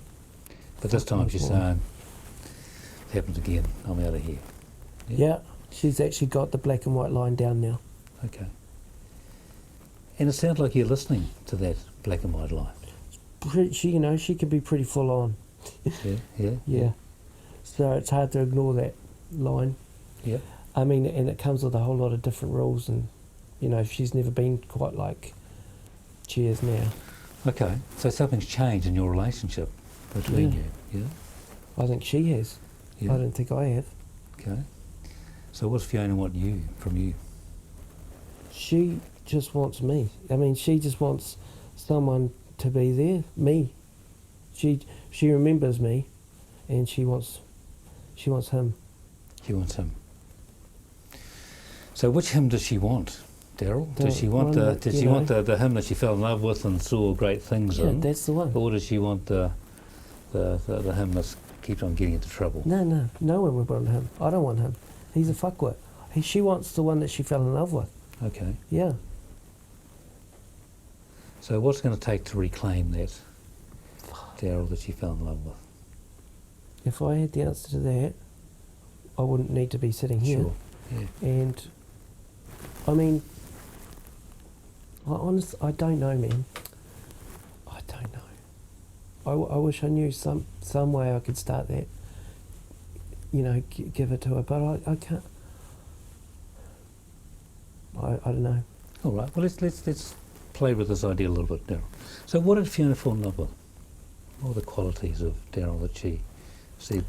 I was pretty romantic. I mean, I was quite smooth, and you know, I was on top of my game. Like, she loved that, and we used to laugh and you know, and just it was always really sweet. And people used to say, "Oh man, you two just got it," you know, and we lost it. So, whatever that was, that's what she wants. We were young. How do you become young? You know, I'm old. Well, not old, but you know, fuck, if I'm not careful, I will be. Sure, you'll be my age, but that'll happen in time. Yeah. It's not bad there. But okay, so she fell in love with this sense of fun, the sense of Daryl, and things have changed. But she's still with you. Yeah. Yep. Yeah. Yep. And you're still with her. Yeah. Yeah. Yep. So catch me up with the conversations you've had with Fiona about this crossroads you're at. You know, it's 22 days. You haven't gone back. You've come out and you're not back. You could pick up this dealing quite easily. You probably could walk out here tomorrow and you're back into it. You know what? She hasn't even talked about the dealing. Like, she won't even broach that subject. That's how black and white she is. She offers suggestions, you know, what I could do. And I'll kind of go with that. But none of them are, you know, it's lovely that she's really finding things. But they're not the things. I mean, so I'm kind of placating her and making it okay to keep giving me suggestions. But, like, I need to come up with something. Because it's like, awesome love, but, you know, no love. And she's getting sick of that. Okay. Already. All right, so back together, things are starting to get tense at home in your relationship as well? But a little bit? Yeah, little bit tense. Yeah, that's fair. Yeah? Don't put words in your mouth and try to No, they are. I mean, not like they have been, because we've only just started on the new road. But I mean, yeah. Sure. Tense is the right word. Sure. So I'd like to talk, Daryl, about this whole idea, this crossroads idea. Yep. So on the one hand, you've got this 12-year history of being in and out of the system and done some time and been away from Fiona, but you're now back, sitting back together and got some choices about where to go. So in that where to go, what ideas have you been thinking about in terms of where this Daryl non-dealing methamphetamine might go? I haven't got little nuggets of where I could go. I've just got like this feeling that I should go. Okay. Somewhere. Yep. So part of you knows you need to go somewhere different, but the direction doesn't seem to be that clear at the moment. Yeah. Is that what I'm picking up? Yeah. No idea. No idea. Okay. So I'm wondering, you've been in the system a while. You're now 34, is that right? Pick up, yeah. So, you know, often 34 guys start to think about, you know, where they're going in their life and what's important. And you would have also been known other guys who have actually made some shifts and changes and thought, time to move on. Yeah, well, you know, you would have... Not many. Not many, no. but some. Well, yeah, one. One? One. Yeah. Yeah. Yeah. Okay, so Tell me something about that. well, he The he was inside with me the first time I was ever inside, and now he's a drug counsellor. Okay. So he did it. I don't know how the fuck he did that, but you know, because he wasn't even a real addict. He was just, well, I mean, I don't know. He's very good with people. You know, really good at talking. And but anyway, I don't know how he did it. Sure. So how interested would you be to find out some more information about how he did it? Because I'm thinking about there's someone who you know, you've done time with. Yeah, but I Got a can't ever relationship. be a drug counsellor. No, I'm not suggesting you. No, not about being a drug counsellor, but about he made that transition from being involved in crime to a transition about being out in a different place. Yeah, I think he would have found some higher power they find. I'm not going to find one of them. Okay, the old 12-step higher power Yeah. idea. So that might work for him, but what might work for you?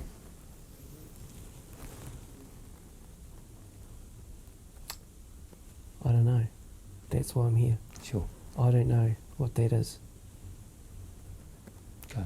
So part of being here with me and the work we might do will be to try and search for that Okay, thing, whatever it is. good luck. Well, it's a search, isn't it? Yeah, I don't mean to be rude, No. but I do mean that's a big ask. Yep. That's a big ask. So what qualities would you need to have to go there? Fucking guts. Guts? Yeah, Is that a quality? I think it is. Yeah, Yeah. I'd need some of them. Yeah. So you're the sort of guy, Daryl, with guts? Am I? No, Yeah. not yet. Oh, yes. Well, no, I'm not. Yep. No, I don't have that much courage.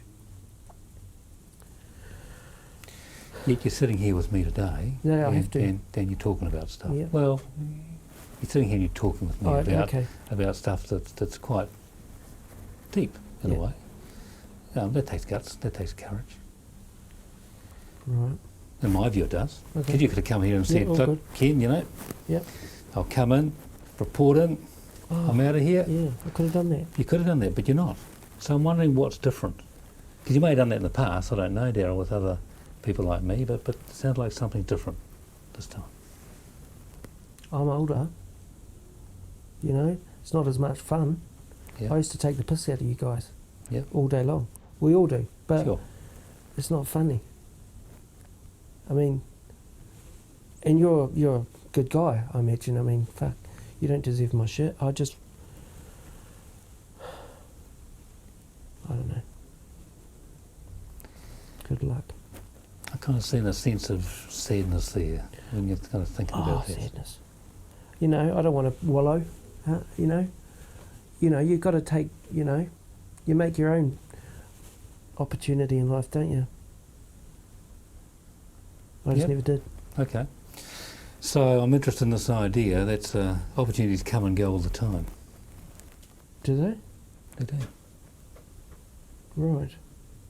Not to me. Well, you said before you had an opportunity to actually pick up and start dealing again.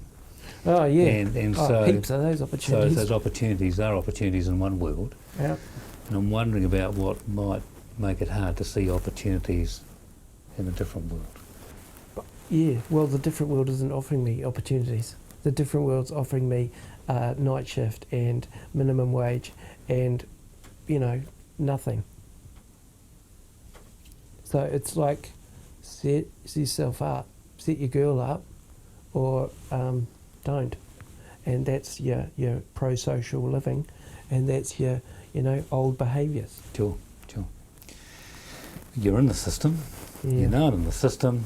You pick up that, where's it going to take you? The system, Yeah, what's going to happen if you start dealing man, again? I've been fighting that system, and all it takes Yeah. me back is to the inside. I mean, Okay.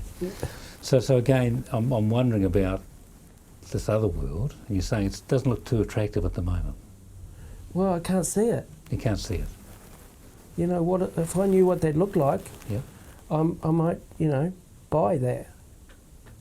Well, you just described to me how it looked like a minute ago. Did I? Minimum wage, Oh, yeah. Night shift. Yeah, petrol that's not station. much fun. That doesn't look very good. Yeah, You know, that looks really hard. yeah. And It is really hard. I know that's the right thing. Don't get me wrong. Sure. That is guts right there. Going to a job you hate, going home, cooking your missus a dinner, looking after your kids. I mean, that's what a real man does. But I don't have those guts to do what you do. Sure. We talked about courage before, and you've got the guts to be talking with me about this stuff today, and I'm wondering if you actually do have some courage to think about these ideas. I'm not saying the pump and gas at minimum wage is where you want to go, but the guts to actually start stepping into this other world.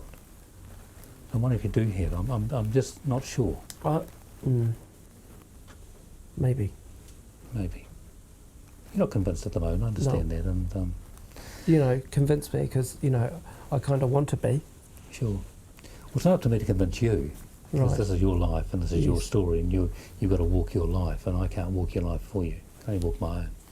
And so, but I can walk with you on this life to try and think about, because I've no interest in actually you falling over and going back into a lifestyle of crime, because I know where it'll take you. And I'm hearing it with your relationship, it's going to take your relationship too. Because you said before, that Fiona's got the bottom line drawn pretty clearly. Mm. So it seems like what's going to push in this direction, just tip that balance a little bit, to give this other world a go.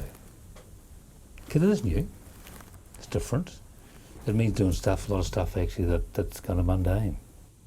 It is the little things now, like waking up and having a cup of tea and sitting on the porch is kind of cool. It's kind of cool. Yeah. Not behind a bar, behind the wire. You don't get to sit outside No, on a porch. you don't. And who's sitting on the porch with you? No one. This morning, it's just me. Mm-hmm. Birds, trees, yada yada. Sure. So I'm picking up this world actually has the freedom to you to be your own man.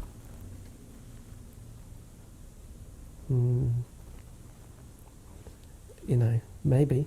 Maybe. I don't, you know, that bit was nice. If it was full of bits like that, sure.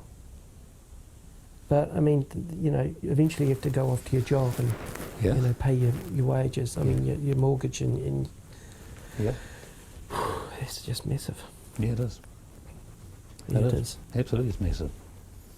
And so, is that a challenge you're up to start creating some of that sort of world for Fiona? Because I'm hearing that. You know, people like me aren't Important. accepted into that world, though. You know, I don't have qualifications.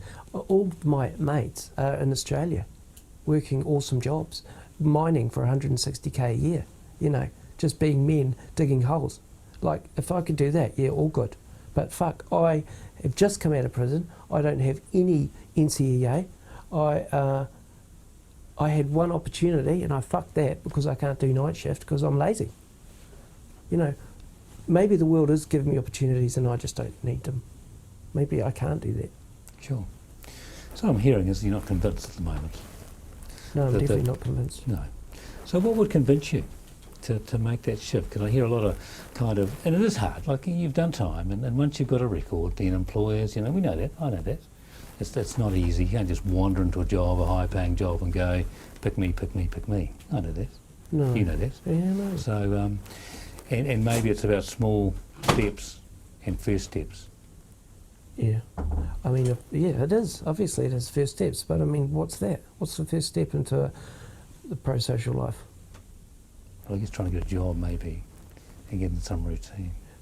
I just know if I get a job that I hate, I just won't do it. Okay. You know, I can make in an hour what I could make in a night or a week of nights. It's pretty, you know, from where I'm from, that's a really, you know, there's no decision at all. That's just like, what are you up to if you don't? Yeah. I'm confused though at the moment because you're saying, yep, you could make in a night what you make in a week, but you haven't. 22 days, Yeah. you haven't done that. So tell me what that's about. I just told myself I wouldn't this time. And then Fiona said, you will not this Right. time. So you told yourself you wouldn't. So are you the sort of guy that once you make a decision, you're going to go, you're staunch with that decision? Yeah, even if it's the wrong one. Yes. What's the decision? Whether it's right or wrong. Let's not Yeah, put a but I'm value that in kind that. of guy. That's what Yeah, I'm saying. you're that kind of guy. Okay.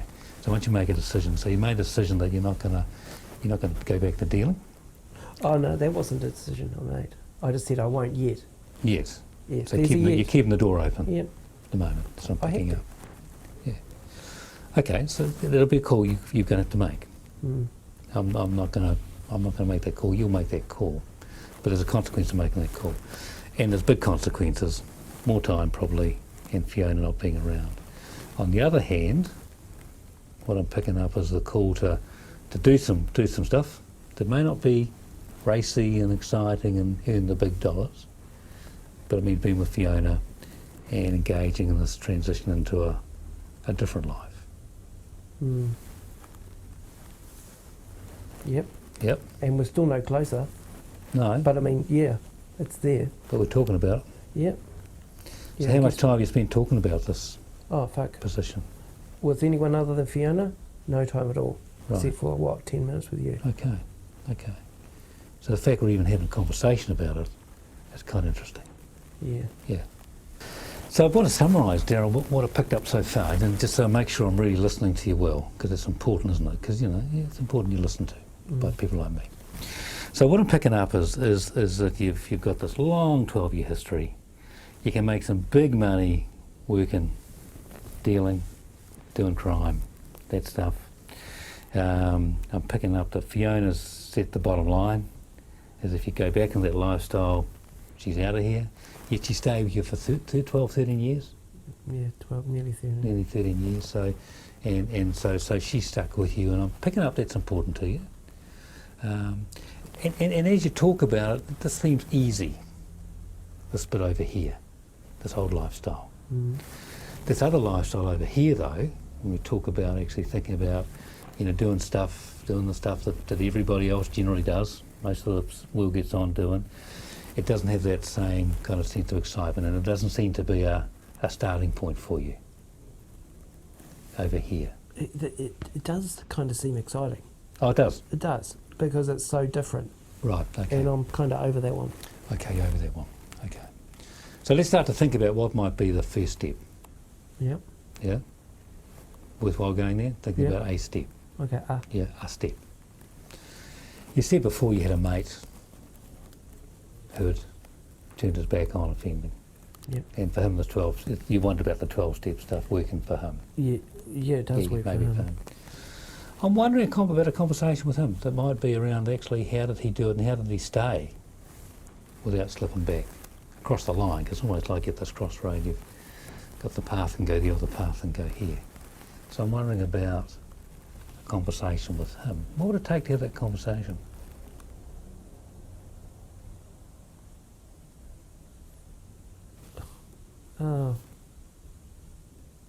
Ringing him.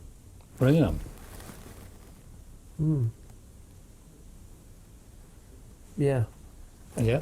You're Is that looking really a surprised. I'm wondering thought about about it.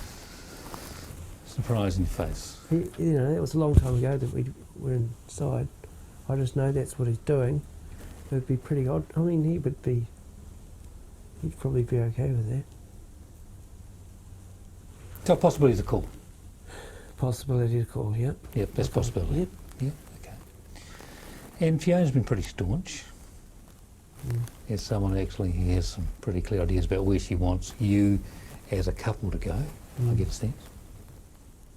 Yep. Yeah. Well, I just have to do what I'm told.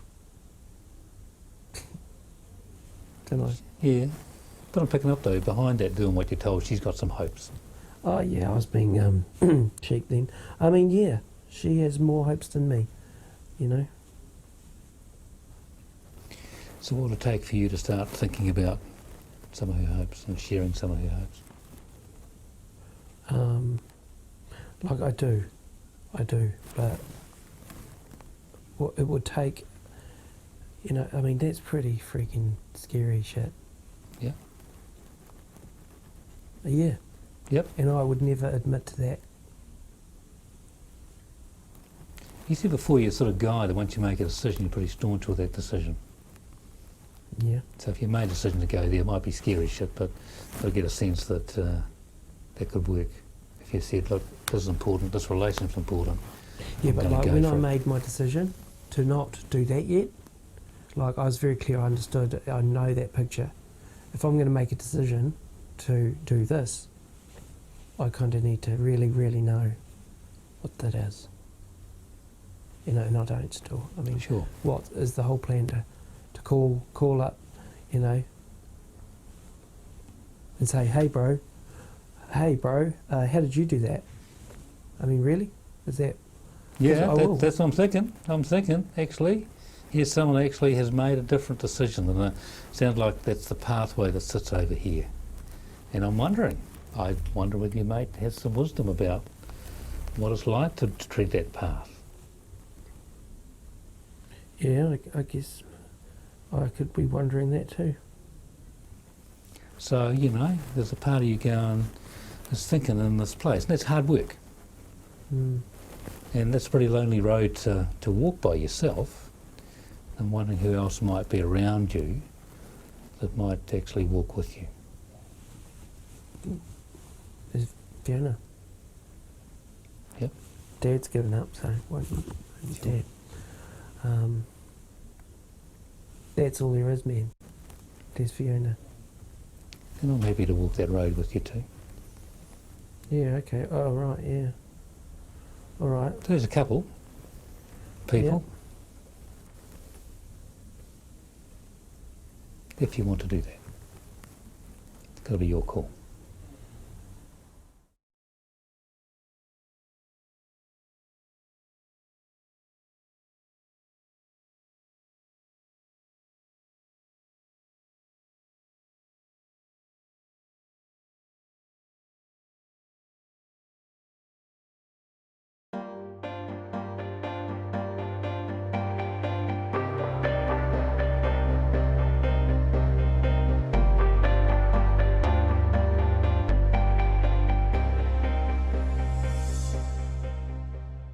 Mana ki te mai mātou whānau I kāinga maha. Mana ki te era e mauiwi ana, e rawa kore ana, e pani ana I tēnei rā. Nau mai haere mai te atua ho mai tō kaha tu maia, tu koru ai o rangi māre, ia mātou whānau, ia mātou hoa, ia mātou tine mate me whānau pani I tēnei rā, ka aroha ki a rātou I tēnei rā, I roto I a rātou pauritanga, I roto I a rātou māwiwitanga, ai ko hatu ho atu te koru ai o rangi mare ia mātou I tēnei rā. Ai mihi atu ki a koe mō te aho o te rā, mō te whiti o te rā, ki te whakanui a tātou wairua, ki te whakaohi a tātou rongo I tēnei rā. Mihi ki aia mo nei tauranga. Nō reira, uhia mai tu mare anga te whai ki runga ki te ingoa tapu. Āmini. Kia ora. Well, initially, I guess at one of the trainings that we went to, I saw one of the rangatira there, the kaumata, and what he did was he took a Māori model of engagement and looked at MI, and what he did was sort of overlay one on the other. And at the time I was going, wow, you know, that I could see a lot of the similarities and a lot of the crossovers in terms of the process of engagement. And I was telling one of our kaumata about it, and he said MI has its own mana, it stands on its own, just as tikanga does. And what he was saying to me was MI was basically MI is effective as it is, tikanga is effective as it is, and rather than overlap them, maybe it's about allowing them to be side by side, and they actually will work really well, but there's no need to try and transpose one on the other. It has its own whakapapa in terms of it's got its grandfathers, it's got Bill Miller, and it's got Steve Rolnick as its sort of grandfathers. This is sort of how I see it. And I guess mana, to my way of understanding, one of the meanings is influence. So it's an evidence-based practice that has influenced had a huge influence on the practice and the outcomes for people who have been involved in that process of MI. So it works. That's what I'm saying. It works. That's what I mean by mana. Māori empathy is in one sense still the same thing about my ability to or my ability to get where you're at, as close as I can to get where you're at, and that willingness to, and interest, genuine interest in where a person is, and the ability to convey that. I think that I don't see that as differing between Māori and non-Māori, other than we just have these processes that create safety for that engagement to occur. Yeah. So it's more about, once again, coming back to those practices and the understanding that Māori have, that we are spiritual beings having a human experience, not human beings having the odd occasional spiritual experience. And it always comes back to that spiritual connection. That's the underlying belief and the underlying basis for forming that connection, is that we come from a source. The expressing of empathy, the developing of discrepancy. Here you are, this is where you are today as Māori, and where you are within yourself, because usually it's that cultural identity that's the significant factor in terms of creating resilience for mental health, for addictions, for family violence. So where they are as Māori to where they want to be, where they are with addictions now, where they want to be. And those all tie in. They all start to exposure to the practices of karakia, mihi mihi and whanaungatanga have an impact just by being exposed to it, and research has shown that. And then, you come in with MI and creating change talk in a very structured and intentional way. And my logic says that's going to add to each other. I'd love to see research that would support that. I don't know if there's any research done where they've been able to tease out the effect of both, other than both have an evidence base. Not yet, so it's open to research, but my belief is, and that's what I've seen, for the population of Māori, it's very much using the practices that we have in order to facilitate the engagement, which then motivational interviewing can then become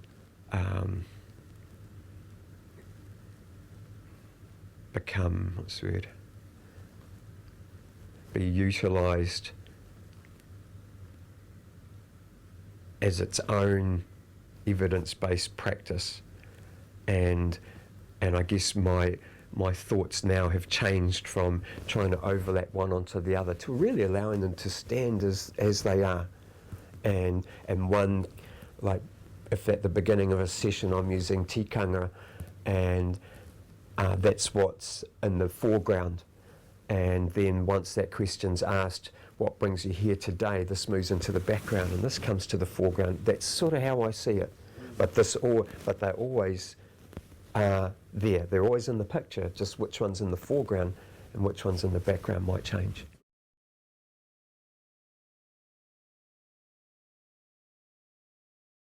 Motivational interviewing, I think, fundamentally is an approach to helping people who are ambivalent about any kind of decision or area of their life, whether it's making a particular kind of change in their substance use or health behavior, but also other kinds of changes in their relationships, changes in how they deal with life in general.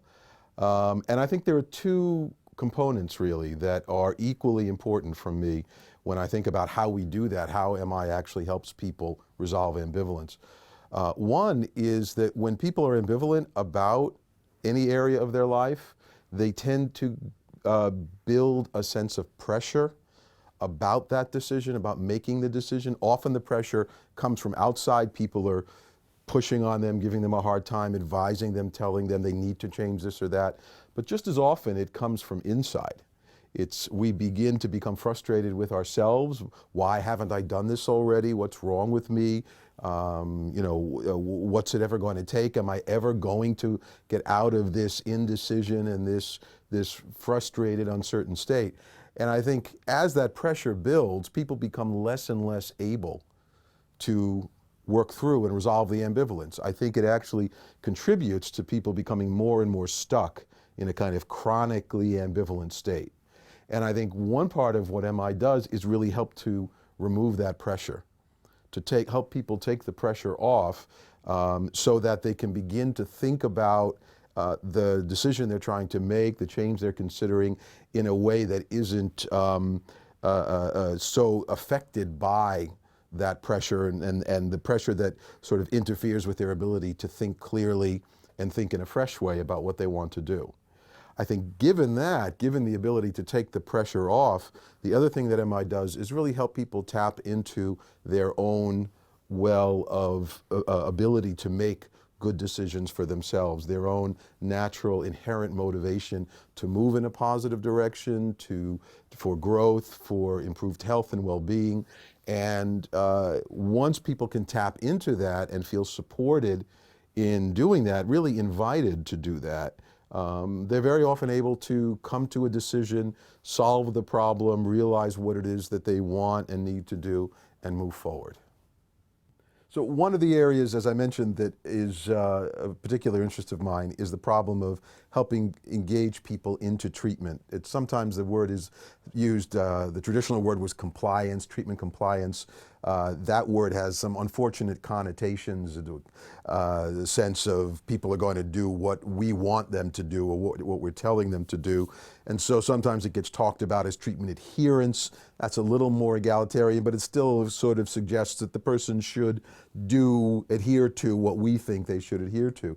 So the term I've tended to prefer is engagement into treatment, when we can help people become actively involved, to become real collaborators in the treatment process. And what we know from a body of research going back several decades and more now is that this is a problem across any area of care, any area of help that you can look at it. If you look at the rates of people not taking medications as prescribed, whether that's in healthcare or psychiatric contexts, people not actively engaging in behaviors that would be good for them in terms of their health conditions or in terms of other kinds of changes they want to make, or not coming to therapy sessions, not participating actively when they get to therapy, not doing the tasks that they agree to do that could potentially be beneficial to them. We know the rates of non-adherence, non-engagement range from 40 to 50% on average across a wide range of behaviors. And of course what that means is that we can have the best treatments in the world, we can know how to help people, and yet if they're not coming to the treatment consistently, participating actively, really involving themselves in it, they're really not very likely to benefit from the treatment. So what a lot of the work I've done has involved using MI in that context, trying to think about how do we focus the conversation with someone so that we're not just talking about whether or not they're motivated to change, because of course that's a piece of the puzzle. But just because somebody wants to change doesn't necessarily mean that they are ready, willing, or able to accept a pathway to change, a particular form of help that we're offering. And so by actually making motivation for treatment the target behavior, so to speak, the thing that we're interested in, it actually begins to shift the way the kinds of conversations we have doing MI, not just about whether or not changing my drinking or my exercise or the way I handle my anger would be a good thing, but how do I feel about participating in a therapy process, and what might make me reluctant to do that based on my past experiences, the things that I think treatment might involve, and what might be the advantages of, or the things that might make me willing to engage or participate in treatment in an active way. And so by targeting motivation for treatment or treatment engagement directly, the hope is we can actually help people get more out of the various forms of help that are available to them. Because of the kinds of strategies and techniques that have been developed, can allow us to tip the balance for people in the direction of change. It's really, of course, what MI is designed to do. Where that becomes dicey or a little bit concerning is when the person who is doing the motivational interviewing has their own investment in what the person they're talking with decides. Of course, as a counselor, as a healthcare provider, I have a hope for my client that they will make choices that will be in the direction of their own health and well-being. I'm not neutral. I certainly want to see my clients doing things that are going to bring them the kinds of changes that will be good for them. But if I am invested in that, if it's more important to me than it is to them, and particularly if it's important to me for reasons other than their well-being.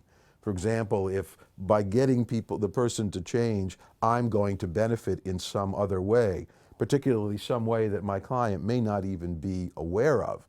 I'm going to benefit financially or in some other way. Then from an ethical standpoint, I think motivational interviewing becomes problematic because as healthcare providers, as people who are trying to be helpful to others, we always have to be attuned to, and I think very sensitive in ourselves, to the question of why do I want this person to change, to make this decision? And if there's ever any doubt that the answer is, and that the only answer is for this person's well-being, not because it's going to benefit me in any way, at that point the use of MI strategies and techniques, I think, becomes ethically problematic. You know, it's an interesting thing. I actually, from my perspective, one of the great contributions of motivational interviewing has been the revivifying and the return, the bringing back into mainstream practice of the insights of Carl Rogers and the client-centered counseling approach. In fact, when I first came across motivational interviewing, I came from a Rogerian background, a client-centered background. And the appeal of MI to me initially was, here's some empirical research that mainstream people will take seriously that demonstrates that what I've believed to be true all along, and I've known to be helpful with my clients all along, really is true. Now, as I became more involved in motivational interviewing, as I really began to learn what it was about, I came to appreciate that as important as the client-centered foundation is for MI, MI actually takes client-centered counseling, in my opinion, a step further. And it does this in a couple of ways. For one thing, client-centered counseling in maintaining a purely non-directive, non-directional stance on the part of the therapist makes it really quite difficult to use the skills and the power of a client-centered way of interacting with people in brief periods of time around particular kinds of issues or concerns. There is, in the traditional client-centered counseling, a kind of prohibition against focusing in on any particular area as opposed to simply going with the client where the client wants to go. And I think as egalitarian as that is, and in many ways very admirable, I think very often part of the nature of struggling with ambivalence is that it is natural for us to want to dip into it and then pull away from it. Because when we begin to think about the things we're ambivalent about, it makes us uncomfortable. We feel anxious. We're aware that we're torn in different directions, that we're conflicted. And the natural response in all human beings, not because of any particular pathology or symptoms, but just as people, is when we feel those things to want to avoid them, to want to sort of shift away. And one of the things that MI really allows us to do is provides us with a structure so that we can help keep the client gently but firmly in and with the ambivalence that they are struggling with. And it's only when people are willing and able to do that, stay with the ambivalence, that they are actually able to begin to see their way through it and begin to see new possibilities. The other aspect of MI that I think is unique and takes client-centered counseling a step beyond is what would be familiar as the technical aspect of motivational interviewing, the focus on change talk, on really tuning into and being aware of that people do talk themselves into and can also talk themselves out of change or decisions, that we learn what we think as we hear ourselves speak. And so when we are speaking of what would make moving in a healthy direction advantageous to us, the reasons why we would want to, what would be good for us in it, what gives us the courage or the sense of ability to be able to really pursue that, we are not only talking to the therapist, we are also talking to ourselves. And we are in that way helping to resolve our own ambivalence. And that emphasis on that kind of talk, on supporting and inviting and helping the client hear repeatedly themselves talk in that way, that's quite unique to MI, and I think is what accounts for the ability of MI to help people move in the direction of resolving ambivalence more quickly than client-centered counseling by itself can do.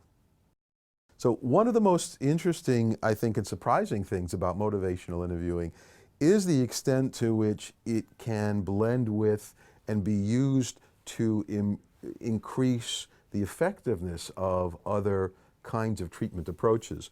And I say this is surprising because as someone who came initially, as I said, from a client-centered background, originally, I had a fairly, I'd have to say I had sort of the arrogance of my belief in client-centered approaches, thinking that unless we were to work in this unadulterated, client-centered, and non-directional way, the impact of that stance would be eliminated. And what I've discovered, and what research has shown as well, is that in fact that's not the case at all. And I think there's a couple of reasons for that. One of the things that MI can do is actually help professionals who are working in other models and orientations to provide those other forms of treatment more effectively. For example, if I'm a cognitive behavioral therapist and I'm trying to help a client of mine look at the way his or her thinking might be influencing a particular set of troubles that he or she is having, I can do that in a very directive and more authoritarian way, or I can do it in a more empathic, inviting, and evoking way. And when I do it in that second way, I actually improve the effectiveness of the particular cognitive strategy that I'm undertaking with that client. And I think what has begun to happen is that therapists who are working in different modalities have begun to recognize this. That although initially there was some thought that, oh, if I learn MI, are you telling me I then have to stop doing CBT or other treatment approaches? Are you telling me the MI is the way and these approaches are not good?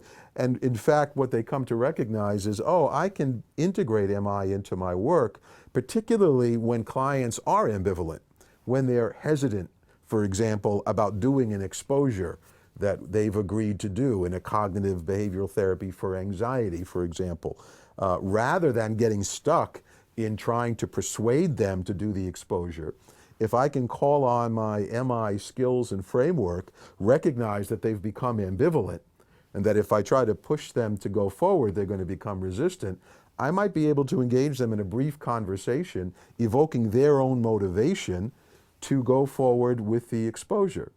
By doing that, I am actually increasing my effectiveness as a therapist in the modality that I prefer, and I'm able to move in and out of the MI stance to facilitate the treatment that we're using.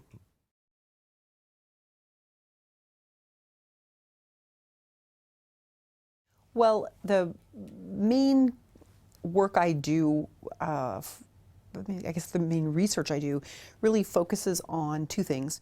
One is, what are the active ingredients of not just motivational interviewing, but all sort of empirically based psychosocial treatments for substance abuse. And I would really like to know what makes them work. And I think in particular, my career is really focused on what is it that makes clinicians better as they convey these treatments. And I find that endlessly interesting, and I would just like to know the answer to that. What is it that makes therapy, or what does it make that makes the interaction between a clinician and a client work to help a person get better. And I think that comes from me having spent several years as a clinician, full-time clinician, and I gained a perspective about the value of therapy that is very informative of my research. I really think there's something to it, and I want to know what is it that makes that work. And so that's one of the focuses, or the foci of my research, is I got to know the answer to that question before I quit. Is how can you make clinicians as good as they can be in offering treatments? And I think the other thing that I'm interested in is how do you disseminate empirically based treatments like MI and CBT? How do you train them? How do you roll them into systems? How do you take a workforce which may be very poorly prepared to acquire those treatments and bring it up to speed so that clients can get the best we have to offer them? I really am interested in that gap between what we know scientifically and what we're able to do in frontline treatment.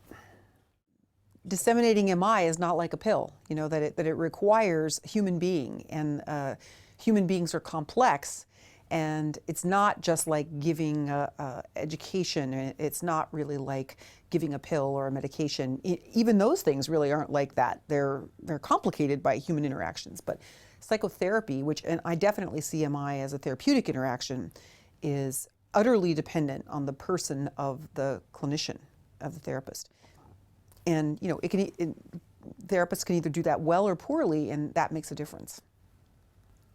What I've learned in my research about MI is the importance and value of the clinician that offers the treatment, and how inseparable the quality of the therapeutic interaction is from the benefit that is derived from the treatment. And we tend to think about psychosocial treatments as being composed of elements like skills building and knowledge acquisition and so on. But we rarely think about the value and importance of the clinician and the role they play in delivering that treatment. And that's my interest, and that's the focus of my research, and that's the thing I really want to know about before I quit. How people learn MI is different depending on the person, and what we do know is that people mostly don't learn it by just sitting in a workshop. And in a didactic presentation, they might learn about MI, but they don't learn to do it. That it requires practice. And probably the best way to learn MI is to learn a little bit about it and then to go try it with your clients and let your clients shape you into the best practice of MI. So you go to a workshop or you go to a teacher, and what you get is a compass. And the compass tells you, okay, this is how you'll know if you're on track. And then you sit down and you practice with your clients, look at your compass and say, am I on track or not? And it's the client that really tells you. Clinicians can focus on change talk by recognizing what it is. And lots of times that's the first step that people take when they start attending to clients' language, is they begin to recognize change talk when they hear it.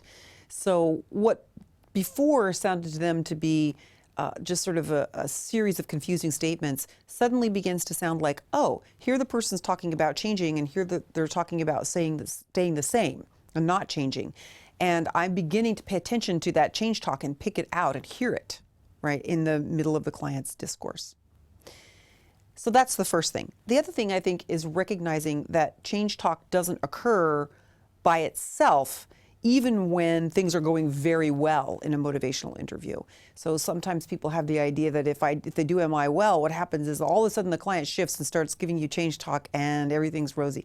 And in fact, what we know from our research is that change talk always occurs within a context of counter change talk or sustained talk or something that's not change talk, right? And the key is to be able to attend to the change talk at the same time that you're trying to minimize or not make much of the sustained talk, right? That's important. The reason that I'm optimistic about the future of psychosocial treatments is because I think we're beginning to pay attention to one of the things that makes psychosocial treatments work, which is the clinician. And what are the skills and behaviors of clinicians that make a difference? The more we find out about that, the more we can begin to ask for that from clinicians. We can begin to measure it. We can begin to screen for it, to monitor whether it's happening in treatment sessions or not, and to measure how it relates to outcome. Although that may seem frightening, it's in fact going to be liberating, because it's going to give clinicians a new and very powerful tool for improving the treatments that they offer. When you get feedback about what you can do to actually make the treatments that you offer more effective, and they're about what you do, not what your manual has to offer, which is important in and of itself, but what you do and how you are with your clients, that's true power. And that's why I'm optimistic, is because I think our research is leading us in that direction.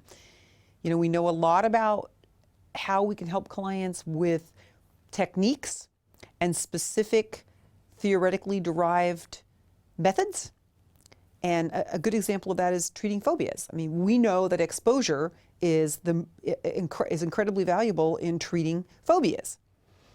We also know that the interaction of the clinician with the phobic person is important as well.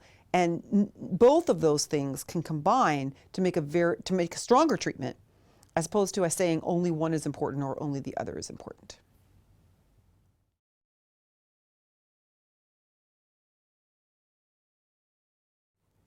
I think motivational interviewing is about inspiring people to change, and my job is to respect the person enough and find a way to look up to them so that they once again look up to themselves and determine what it is that they most want in life, and they go get it.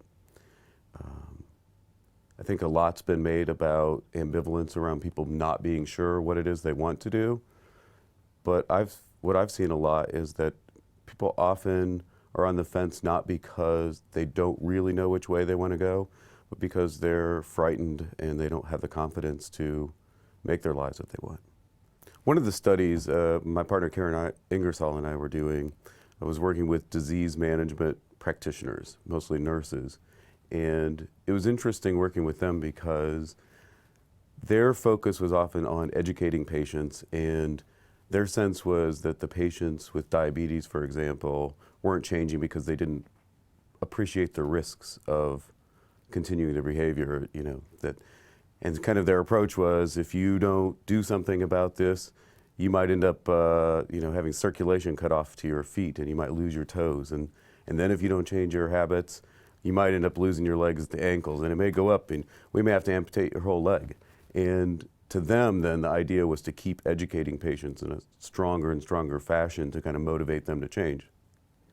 When I went and talked to the patients, you know, their reaction was, we know all about diabetes. We know what it is. We're already scared. We just don't have the sense of confidence that we can make a difference, and we're afraid. And so a lot of my focus since that time has been on using motivational interviewing to try to enhance people's positive motivation. So try to get people excited, inspired about making change, and kind of look at it as, this is my life, I can make what I want of it, and if it means experimenting a little and I try some things and I fail, that's okay too, because I can try again. I think one of the problems that people have is life starts to overtake them, and as problems start bubbling up, what happens is they get right in people's faces, and when problems are right in your face, you lose perspective and you get overwhelmed, and it's hard to figure out what to do. So you kind of dart one way and dart the other way and see if anything sticks. And so I think part of my job is to help them relax, help them broaden their perspective, help them figure out a way to kind of step back from the problem. And as they start to see the world in a broader way, and as they kind of get back from the problem a little bit, then it gets smaller, and it becomes something out here that I can manage instead of something that's right in my face that I am overwhelmed by. When I know I'm doing motivational interviewing well, I'm looking at a person with a sense of awe, and I have yet to meet anyone that if I really sit and will allow myself to join them in their world and kind of be there with them, that I haven't walked away with something that I appreciate for myself, that I get out of, that I'm inspired by. And to me, when I'm feeling that way, I know we're on track. There's a lot of focus certainly on the change talk aspect, the technical part of motivational interviewing. But a lot of times I'm not really even listening that closely for that. I'm tuned in with my eyes and I watch and I see a spark. When I see a spark, I pursue it, and it happens to be along, you know, something along the lines of a positive change that there's going to be change talk associated with. And then I'll listen for that and follow that. But oftentimes the first thing I notice is the spark. Somebody engages with me. We go from being these two separate people in a room to we're in it together. Empathy is very important. That my ability to relate to you and understand where you're coming from is an essential part of motivational interviewing and of me trying to help you. To me, if I'm empathic with you, then you're going to have that sense that you're understood, which is a very important first step towards change. I think even more important than empathy is acceptance. And it's not just knowing who you are and understanding where you're coming from, but appreciating it and being excited by it. And if I can share that with you, it can help you step away from these feelings of being demoralized, being frustrated, being confused, and can help you make a better self and a better life for yourself. We're at a point right now with the development of motivational interviewing groups that we have quite a few people doing it in quite a lot of settings in quite a variety of ways. And it's a real exciting time to be involved in a group approach to motivational interviewing because of that. There are no, one-to-one rules. We're involved in trying to translate a one-on-one or dyadic kind of counseling interaction to a group. And there's certainly a lot of similarities between MI in groups and MI individually. All of the relational and technical parts that are part of MI are a part of groups. But there's this whole other dynamic that's involved. And it's you get a group of people in a room together. And they often have different interests, they have different needs, they have different ways of thinking about the world, different ways of relating to one another. And it's quite a challenge to be person-centered in a group of people who have such different needs and styles. There's one other piece that's very important in doing MI groups, and that is that when you're doing one-on-one counseling with someone, you can really focus on their individual change talk, what their issue is, how they may see that things could be better, how they want to go about pursuing that. You get a group of even 6 to 8 people together, and suddenly people have quite a limited amount of time to talk in a group. Now you can get people interacting, and certainly they will be involved throughout the time, but we can't really rely on just eliciting and reinforcing change talk in a group because people just simply don't have that much floor time. Maybe 5 or 10% of the time a person is speaking, as opposed to when you're doing MI one-on-one, you're trying to get somebody speaking 60, 70% of the time, maybe even more. And so we have to really pull in some group dynamics in order to keep MI groups from just being classes. This is one of the problems that happened early on in the research, and some of the early research on MI groups was negative, or at least null. We're not finding results. And some of what happened was, I think that the way it was being approached was to give people assessment feedback in groups and then have them process that. Well, often the assessment feedback was negative. You're drinking too much. And then now someone's expected in a group of people they don't really know to process through that and develop motivation to change. One-on-one, that kind of negative discrepancy where you're identifying what's wrong and you might want to escape from a current situation or avoid in the future. One-on-one, that's fine. You get a group of people together and start focusing on the negative discrepancy, and you suddenly have a group dynamic that can become negative and really steamroll the therapist trying to help people. So what we've done is really thought about motivational interviewing in one respect a broader way, but also a little more specifically, which is just focusing on enhancing positive motivation to change. So in groups, what we're trying to do is build positive motivation to change. Trying to get people interested, excited, inspired, working together, inspiring one another, supporting one another. And my own experience with groups is, in a way, it's a lot less of a cognitive process than one-on-one. One-on-one, we're often talking about how are things, how could things be better, what are you not too happy about, and people are thinking in a cognitive kind of way. Or what happens with a group is you get that sense of group energy and that support. There is, in my own viewpoint, nothing quite like having a group of 8 or 9 people working together on making changes in their own lives, in the presence of each other, with support from each other. One of the things that's particularly nice in groups is that if I join your group, you and I are working together, you're supporting me, helping me with that, but I'm also helping you. And whether it's giving, my own experiences, my own ideas, or whether it's just even getting excited about what you're doing in your life, what ends up happening is I help you in some way, I notice that I've helped you in some way, and just like therapists and counselors all over the world, I feel good about myself. And so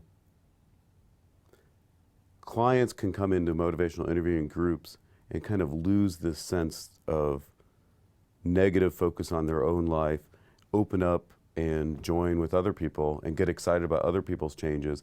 And you have that effect I was talking about earlier, where suddenly the problem that was in their face is kind of out here. And it just seems like, oh, well, I'm like everybody else. I have these things in life I'm struggling with. I'll manage it. I'll get through. And so a lot of my focus when I'm leading groups is just to get people away from really even thinking or talking about their problems, and instead just thinking about, what do you want in life? What's going to make you most fulfilled? What are you going to be most satisfied with? And using the group from there then to get people excited and moving forward. I think that one of the problems in the helping professions, kind of generally or broadly, is that we kind of look down on people. I was trained in clinical psychology, so I was trained for years to go in, assess, diagnose, figure out what's wrong, and then fix it. Or if I couldn't fix it, tell the person how to fix it themselves. And I don't think there's anything wrong with that in a way, because it still is helping people by removing things that are problems for them. But to me, it misses this whole bigger picture, which is that if you're struggling, you may not have very good ideas about what to do to make that better. I, as an expert clinician, come in and have some better ideas maybe than you do at the moment, but I will never have as good of ideas about your life as you will if instead I'll put my energy towards inspiring you and helping you think more broadly, get more relaxed, and determine what it is you want to do with your life. So with that in mind, I don't see a need to take a real stance on what particular choices people should make. I trust that, for the most part, and maybe not everyone everywhere, but I trust that if I'm working with you in a supportive way, and what I'm focusing on is finding that gold inside you and that part of you that could shine, but it's gotten covered up over the years by the stresses and the problems that have happened. And if I can pull that out, if I can find that, see that, water it, help it grow, that you will do far better than I ever could at figuring out what you want to do with your life and making it happen. And so I'm certainly invested in people being happier, healthier, more fulfilled, treating other people better in their lives, having better relationships. How people go about that, or what other specific changes people need to make, I don't feel the need to weigh in on that. I really do believe that with support and acceptance and my belief in someone, that I'm giving them my best, and that is far better than any guidance I could give, any suggestions I could give, or any direction I could point them in.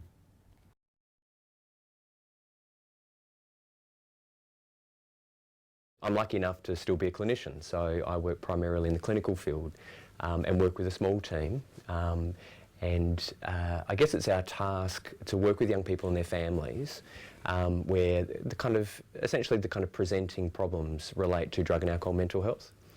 And in addition to that, I do some other parts of the work as well, which is training and development and other bits and pieces like that. But probably most of the time I'm working as a clinician. So motivational interviewing itself, the spirit, if you like, the being with our clients and patients, lends itself very well for working with adolescents. Sort of more traditional approaches, if you like, perhaps particularly using, if you like, the power imbalance and that idea of the sort of expert role. I've found through my own work and my own journey and sort of talking to other colleagues that particular approach is not very useful really for young people. Young people, at their developmental phase of life, are looking for more independence and more autonomy, and so part of that is a say, I guess, in their lives and the choices that they make about health, and in my particular case it's about drug and alcohol, and also to do with the mental health aspects of their lives as well. So the ideas of the spirit around kind of autonomy, support, collaboration and evocation just fits perfectly, really. And so that sort of idea of a partnership. So what I've found actually is that the spirit, the foundation, if you like, of motivational interviewing both fits very comfortably, very snugly in fact, with the foundation of the work that I need to be doing with my patients and also their families as well. So certainly the spirit. There are other aspects, I guess, of motivational interviewing that I find to be particularly helpful for my clinical work. Also relate, I guess, to the micro skills or the tools in the toolbox. The ideas around kind of reflective listening. I think it continues to surprise and also amaze me how powerful that can be for young people. I suspect each sort of situation is a little bit different, but if I was to generalise, I think that young people often really appreciate that experience of having someone listen to them and someone attempt to understand. And so that's primarily how I see the role that I provide for them, is to essentially to try and through the process of active listening and reflective listening, gain a greater appreciation, if you like, of their internal world. And we can use different language for it, but one of the pieces of language might be their predicament, so their position in life and where they see themselves. And often sort of clients will come to me where they might feel, rightly or wrongly, but they certainly feel as though they're stuck. There's something kind of not quite working for them. And so the sort of empathic approach, the collaborative approach allows me, or hopefully allows me anyway, to be able to enter their world and to sort of understand it from kind of their perspectives. And if I'm able to do that, if they allow me to do that, of course, through the sort of therapeutic relationship, then maybe we can kind of move through together. So I find that whole aspect really, really helpful.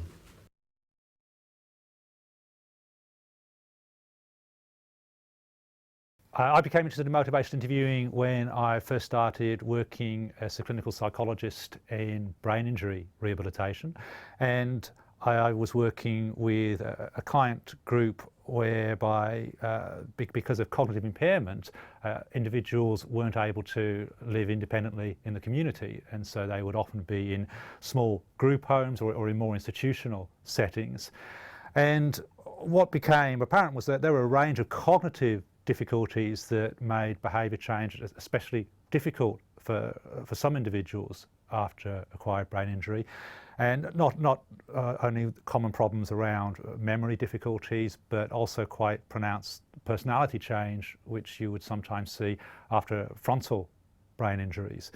And so people could often present as quite impulsive, or would sometimes be described as lacking in self-awareness, so they might have particular behavioural difficulties that other people felt were very obvious, other people close to the client, such as family members or staff, but the client, him or herself, would find difficult to see that was problematic.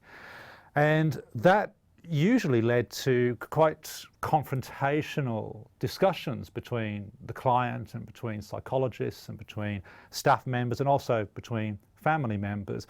And these weren't confrontations that would take a long time to evolve. This would happen really quite rapidly within any discussion, and not only office-based discussions, but discussions with clients in the corridor, in the therapeutic environment, be that a hospital or a group home setting, or out in the community, and even just around things as small as standing too close perhaps to people, not being aware of body space, or being what was seen as perhaps slightly socially inappropriate or sexually inappropriate. But it really seemed that clients were having to listen to a lot of negative feedback every day. And unsurprisingly, you could see that this was very difficult for clients to deal with, and it would lead to, perhaps not surprisingly, it would lead to clients becoming quite angry quite quickly, because they sort of became sensitized, or were becoming sensitized to these quite critical interactions. And that's not a criticism of the people who were giving what to them or to me often was heartfelt advice, but nevertheless it was advice, and it was very often unsolicited advice. And it would often have, as we know, of course, with backgrounds in motivational interviewing now, we know that that would have a counter effect, that people would disengage from the therapeutic process. So I became interested in motivational interviewing in a way to change that dynamic. And it was really to focus on two main areas. One area was to focus on changing my own interactions with clients, so they became more collaborative, more therapeutic, and far less confrontational. And I found that motivational interviewing really did that beautifully. The skills that one gets from motivational interviewing and the spirit of it. And what I also found was that there was another role as well for motivational interviewing. When cognitive impairment is present, and that's not only in a traumatic brain injury or an acquired brain injury, it's also in intellectual disability, so people who have been who have born with a developmental delay or a cognitive difficulty. And the more pronounced the cognitive difficulty, the more likely it is that an individual is going to have a support network around them that helps them with behaviour change efforts.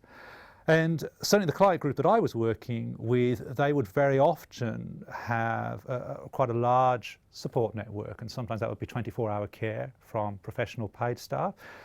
Often it was a task that was carried by family members, and I suppose the approach that we saw motivation interviewing taking there was, it might be a way of helping that support network change the conversations that they were having with clients as well. And what's lovely is that it's engaged support workers in a style of communication where, not everyone, it's not a style that's for everybody, but I would say for a significant number of people, it has helped people doing what can be a complex, under-recognised job. It has helped them to have an extra dimension where relationships have become improved, and there's a feeling of, and it's sometimes an overused word, but a feeling of empowerment that, there really is a way of connecting here that we're just becoming more aware of now. And this is early on. We don't have any data to suggest this is leading to better outcomes. And all we have at the moment is the opinion of our colleagues who feel more relaxed going into situations that are sometimes very highly charged, where there can often be resistance to their suggestions, and they're more enthusiastic, and as I say, quite happily, they're noticing that support workers are also more energised.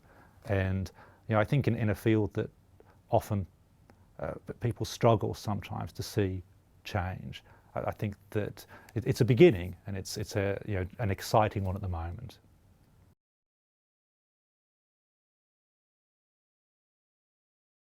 the key to workforce development really is to having a system that runs effectively, and unless you've got a really good system that can allow changes in workforce and allow clinicians to develop to their potential, then you are a waste of time doing a lot of the things like training programs, etc., that people have generally associated with workforce development.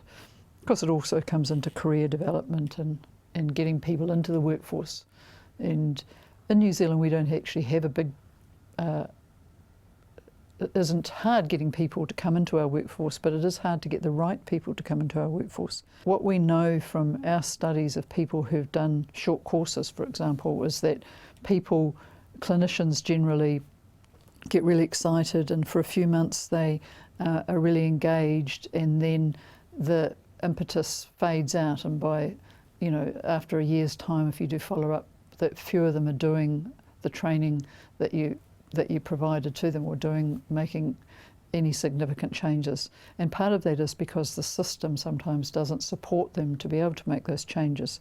So what my message would be, generally, and reinforced by listening to Terry this morning, is unless you actually provide supervision and mentoring to people who've done training, and say, if we, in this case, talking about motivational interviewing, then I think it's actually a waste of resource to just keep on doing short courses on motivational interviewing or cognitive behavioural therapy, whatever else we do it on, unless you can provide some follow-up mentoring and supervision to see that people are actually doing what you've trained them to do, or and supporting them to continue doing what you've trained them to do.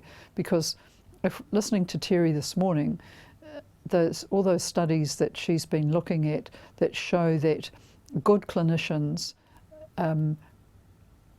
if you're a client working with a good clinician, you have much better outcome than if you are a client working with a not so good clinician. And we know that, doing motivational interviewing, if you do motivational interviewing well and have good engagement skills, then your client is likely to have, in this case, less drinking days or hours following treatment than if you're a clinician that isn't able to engage or have as good empathy with the client, in which case then you could be doing some damage to the client. And I think that as responsible services and systems and managers need to be really looking at what their clinicians are doing, and to be able to keep the good ones and support the good ones, and try and move the not so good ones into working much more effectively. That's how I see it anyway.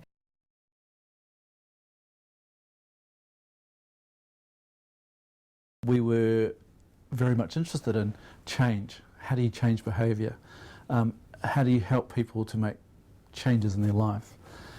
And I think back then too, we were, at least where I was being a probation officer, we were being led very much by a sociological approach to the way people lived, and way people got to places, and also about change. So it fitted in, because we were starting to look at what helps people from within change, I guess.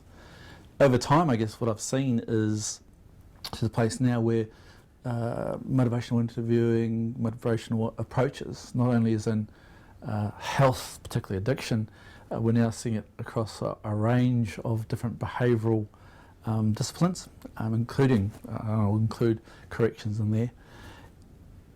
And I suppose what we're starting to see too is that motivational approaches are being seen not only to engage people into treatment, but also to engage people in conversations that get them to think differently around what they're doing and their attitudes. So for me, I think the shift over the time has been from something new and innovative to something which we're now starting to see not only through organisations but across the health and social service sector, all aimed, I guess, at change.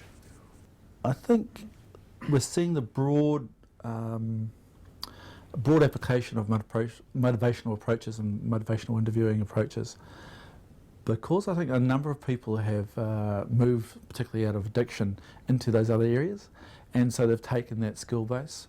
What we're also seeing, I think, is that there's increasing evidence of some effectiveness, not necessarily in terms of change behaviour necessarily, but definitely we're seeing effectiveness in engaging people into a process. So engaging people into health services, engaging people into change processes. So in terms of looking at what we need, some of the challenges against about embedding it across a wide range of health and social service sectors is the fact that there's a degree of fidelity to the model needed. And so ensuring that we have not only competent but skilled practitioners, to use the jargon, operating at the top of their scope, but also that we have others who are in more supportive roles who nevertheless take on the spirit, the principles of motivational approaches, so that you have not only those engaging in the actual intervention, but those who are able to support the results and help sustain and I suppose in some ways carry on motivating people to stay on track once the main intervention's been done. So all that across the system I think is a challenge, because while you have champions in certain areas like in addiction and certainly in probation and community corrections now, they're really into motivational approaches, you also have it happening over a wide range of other areas, which how to be the hub that ensures that fidelity, that integrity happens, but also allows the individual flair and innovation to happen at a local level that can generate inspirational and aspirational approach. I think that's the challenge. How do you stop this just being business as usual to maintain the spirit? And I always believe that we're in the business of providing hope. If it just becomes business as usual, sometimes the spirit and the hope goes and it just becomes a ritual. I think that's the challenge also, that it isn't just another tool in our toolkit, but it comes with a responsibility and obligation, which is about people and relationships and hope.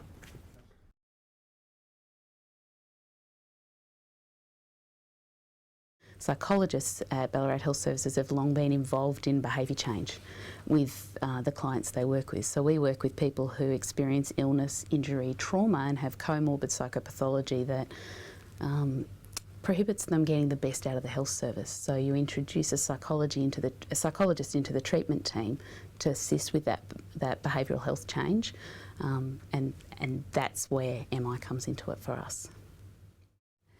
At Ballarat, the organisational change, I think, started to come about with having two core people who were very interested in motivational interviewing.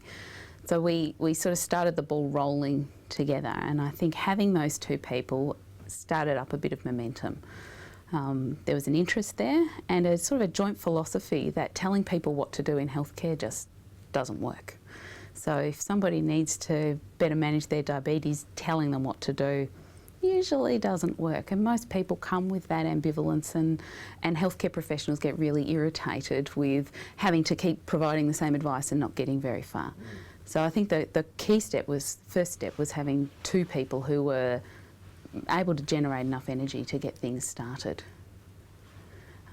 Possibly the next important step was getting some outside expertise to do some initial training. So look, it's been a process of quite a few years, and I think we're still implementing it across the organisation. So we started off with the initial organisational training, and then that kind of kick-started things. And then Rochelle Cairns and I got even more engaged and involved and started introducing motivational interviewing into the programs that we were associated with, the multidisciplinary programs in particular. So the persistent pain management program, we ran a diabetes prevention program and a healthy weight management program, and motivational interviewing started to become a part of the way the team members worked in those programs. And our interest then developed such that we went to the United States and did the training for new trainers, and we brought that back. We we're a little bit creative in that we sought funding for our program, and that came about because there was an organisational interest in it. So our evaluation feedback from the training that we eventually conducted really highlighted the importance of a priming effect of having motivational interviewing introduced to people over time. So we ran what is this thing called MI, introductory grand rounds, just to give people a bit of a flavour of it. And the talks started to happen, and people started to say, so when are you going to do this training? And we were, they were expressing their interest in it. Probably the anecdotal feedback that gives us the most sort of impetus to keep going is that people would say things like, we had a speech pathologist who was running a voice clinic for people with voice projection issues, and she said, I've stopped telling people to stop yelling and it's working. Those sorts of things. Podiatrists who were saying, I've stopped telling people what shoes to buy and started asking them what sorts of activities that is important for them to engage in. We were getting feedback that people were starting to change their practice. People were saying, I now know what to do when someone doesn't do what I tell them to. And I think that that's starting to, that core group that have come through have spread the sort of the interest. So we are now under an extreme amount of pressure and demand to run a rolling program.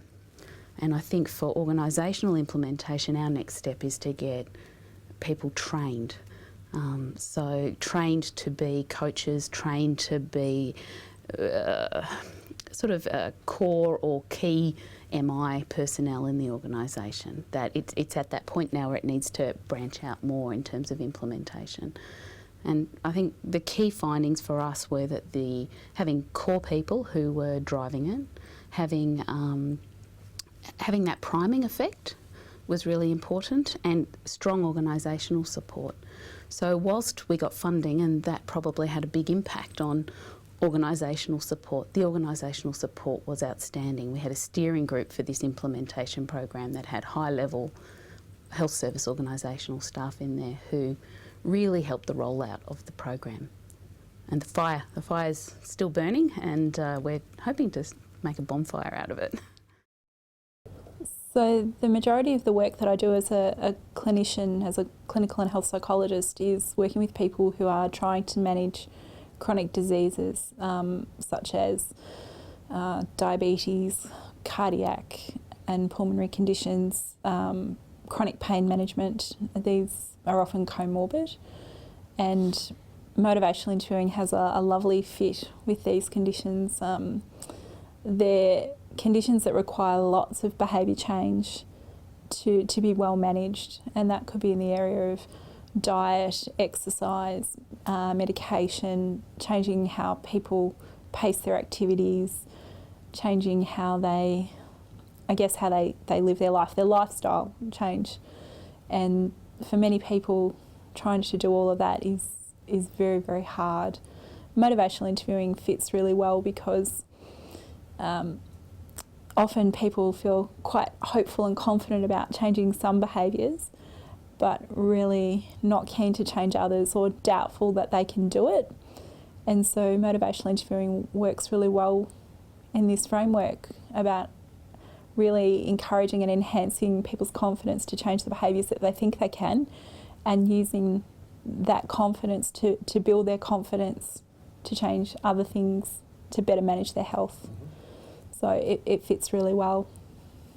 One of my favourite areas of work is working with people with persistent pain. People with persistent pain are often perceived, or can be perceived by clinicians, as difficult to work with, reluctant to change. They fail to attend appointments and don't want to do the things that they're being asked to do. They've got chronic pain. They don't want to reduce their medication, and they don't want to increase their activity level and their exercise because it hurts.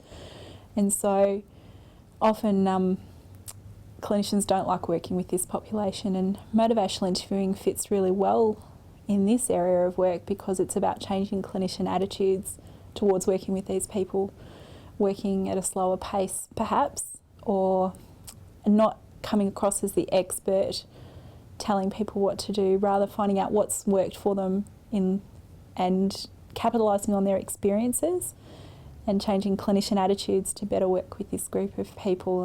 And for me, that's a really nice way to work. It's one of my favourite areas.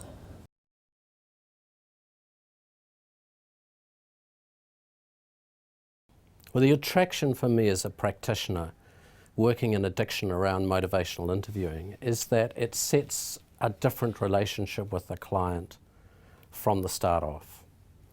With so many of the other interventions that we might draw on, that we might use, they're often about giving information, they're often about taking people through a particular course of strategies, about helping them develop techniques about managing things that need to change and being able to maintain that change, all of which is good.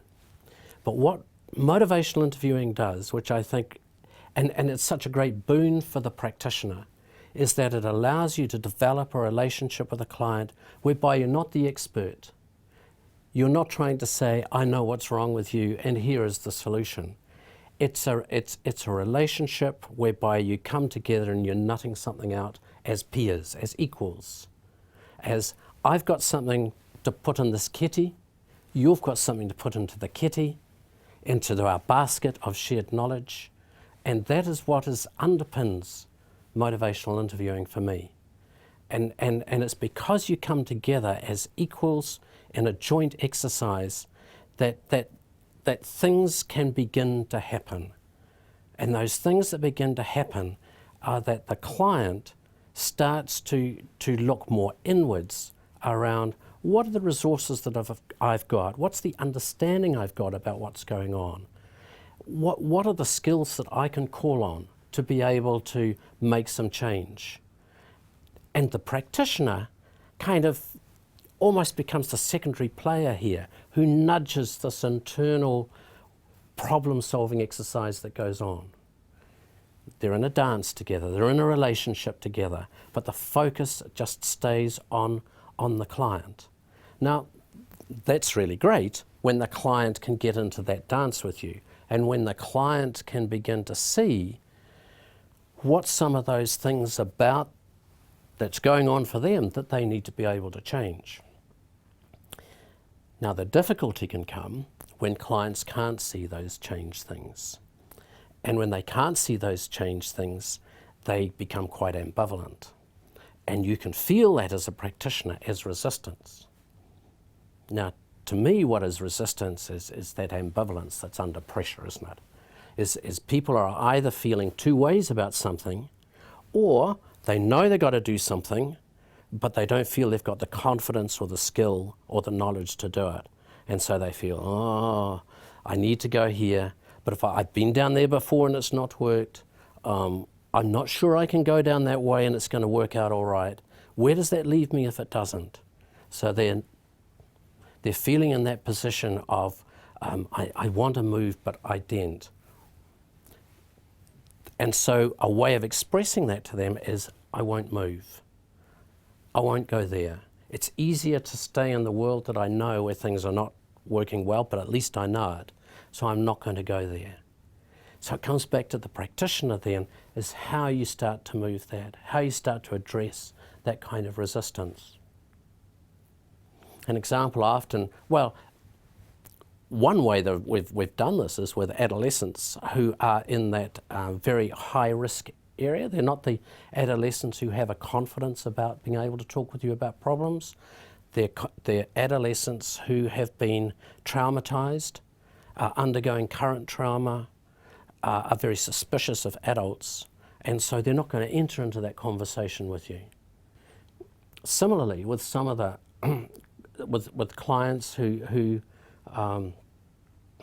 become very monosyllabic, it's not that they're particularly resistant to anything, but they don't have an experience of talking about feelings or about options for different actions. And so the whole world for them is just really closed down into something which is, it's very difficult for them to even perceive that there might be options, perceive that there might be alternative actions. And so you, the counsellor, are trying to open up the possibilities and you engage in a discussion with them and all you get back is the grunt.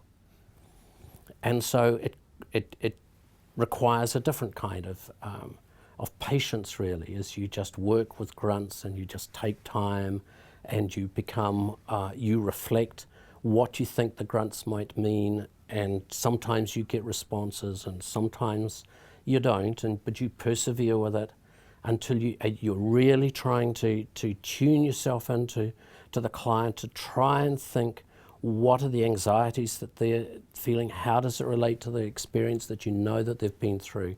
And you use that just to try to begin to open them up, and you're trying to open them up to the possibilities of change. The issue for MI is at what point might you move over to other tools like CBT or, for example, that you might use. And that's usually when you've been able to confirm change talk, and when the person is ready then to move to particular strategies to make that change. And sometimes that's not always so easy to discern.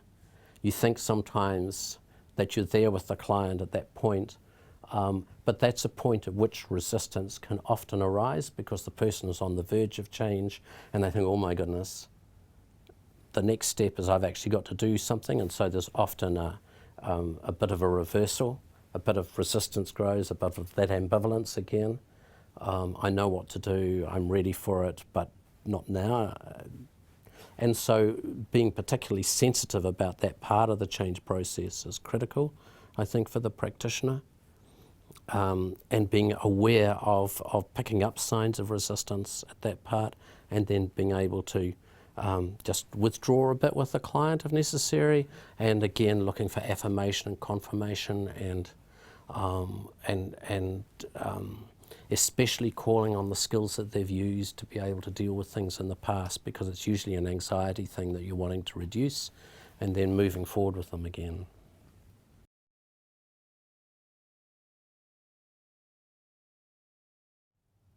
One of the ways that I discovered motivational interviewing was sort of out of pure happenstance. It was serendipity. I happened to be at a conference, and one of the speakers mentioned motivational interviewing. This would have been a couple decades ago. And I thought, wow, that's a pretty clever sounding approach. Maybe I ought to read up on it a little bit. And at the time, I was working in a very sort of traditional, confrontational, of denial, disease-oriented alcohol and drug service.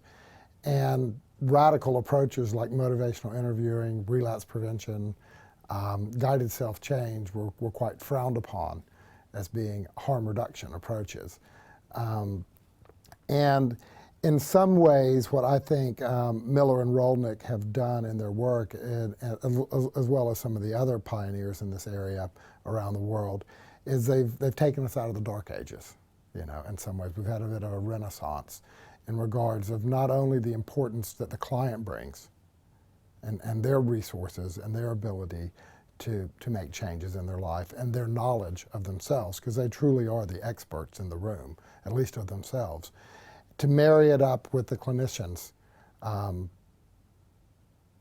desire to be helpful, their own professional expertise, but in a way where it's not top down, where as a clinician, I really don't have to think that it's my job to fix the client.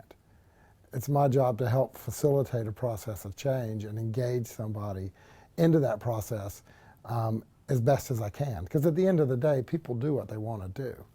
And what motivational interviewing brings to the table to enhance a lot of just basic counseling is this bit around direction or guidance or intentionality, where not only are we attending and trying to attune ourselves empathically to what's going on with the client, but we also have a bit of a roadmap to offer somebody to go down if they want to naturally start moving in that direction.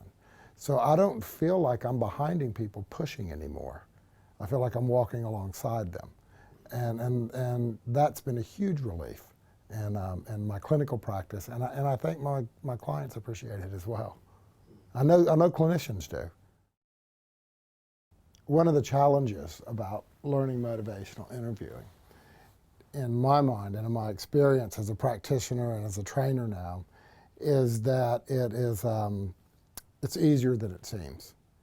It resonates. The approach resonates really seamlessly to what a lot of clinicians are already doing. A lot of the spirit and the empathic way of working with people, being non-confrontational, therapist behaviors that don't necessarily elicit that client resistance. That's already there. The next bit of it is that I think the biggest hurdle for people is to move into the more empathic listening mode and being able to sustain that as a key part of their practice, especially when they're intentionally trying to do motivational interviewing. It seems as though people start going up around that curve of learning how to do empathic listening, or reflective listening as some people call it, and then they realize, they feel like, oh, this isn't going anywhere, it sounds like I'm just repeating myself, and what they're doing is they're just laying pretty much simple reflection on simple reflection, and yes, it does start to sound like a broken record. And so then, out of an obligation to the client, they say, well, I need to do something, and what I used to do, at least I think it was helpful, so I'll just start doing that and get around to learning MI after a while, or just draw on some of the techniques of MI and mistake that as doing motivational interviewing. Part of the challenge there for people learning motivational interviewing is if you don't learn the basic fundamental skills of motivational interviewing, the micro skills, the open-ended questions, affirmations, reflections, and summaries, you don't seem to be able to get to a place where you can develop a relationship where the client starts to spontaneously and naturally start talking about change, or an MI way we think about it is change talk. And then you never get that interaction. Then the therapist never gets to interact with it. And I think part of what it is it's a couple of things. One is it seems really easy, so people feel like they got it. And so they might leave a 2-day training and think they have it all sorted out and they're good to go, and they don't need any more training. And so then they go on and they practice, and they don't get any feedback or any coaching or any supervision based on the work they're doing, and so they just go on doing something like MI that might be helpful, but probably not as helpful as if they could put the whole approach together and do motivational interviewing. I think that's one of the big challenges, because it's not the trainers that teach you MI. It's kind of strange because it's your clients that teach you how to do it. It's the people that you work with and you get that feedback from. One of the first things that I would do is I would try to encourage them to find a way to get some objective feedback, even if that is recording a session with a client or a role play with a colleague, and listening to it, and listening to how they themselves hear what's going on in the session. Because quite often what they'll probably find are some missed opportunities where the change talk was there but they didn't spot it, or they were preoccupied with how many reflections they had going versus how many questions, and got wound up about wanting to do it textbook right and missing out on some of the process that was going on. So I think looking at a work sample, whether it's listening to your own session, transcribing a session, is great. The next level is to share that work sample with a colleague who has some training and experience with motivational interviewing, so that they could maybe spot things and give some feedback around enhancing the skills in motivational interviewing. It seems to be that when you look at the research and the studies over the last decade or so, where we've looked at how people learn motivational interviewing, that objective feedback and hopefully some coaching and guidance along the way seems to be the crucial bit in regards for people to get themselves, keep themselves on track. What's really interesting about moving from talking about change to coming up with a plan and then committing to that plan. And motivational interviewing is the process becomes more directive in some ways. In other words, as a clinician, I'm not having to engage with this person about the reasons why they don't want to change. I'm not having to work with their maybe commitment to the status quo, or what we call sustained talk. This individual has now started talking about change, coming up maybe with their own reasons why they want to change, their own arguments why they should change. And my role here is just to facilitate that process. And so what I think that it calls for an MI therapist is to really be okay with leaning in the direction of asking for commitment, of asking, of maybe pulling together a summary and then saying, so, and this sounds like, you know, stopping drinking is something that you're going to do. And if they say yes, then enter into a broader conversation about how they might do that. And I think it's at that point when people, once they make a level of commitment to making a change, that the therapist, if need be, has another approach to fall back on. So at that point, I might ask a client, so what do you know about stopping gambling? And let's say the client says, well, I don't know much about it. I guess I probably shouldn't go to play the pokey machines. And I would say, okay, well, that's good. Would it be all right with you if I share some information with you on how you might do that? I share my bits, and I say, well, what do you think about that? Well, I like this and that. I don't like the other.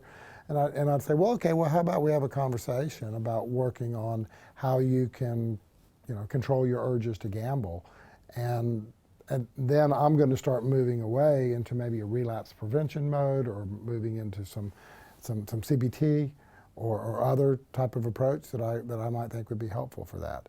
But it would be a very kind of discrete but seamless departure from MI into something else. One of the things that seems to have happened as people have started to adopt motivational interviewing and want to blend it into things that they're doing, thinks that there's an off button.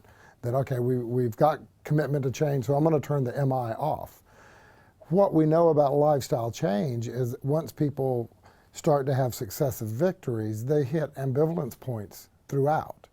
And change talk is a natural part of behavior change.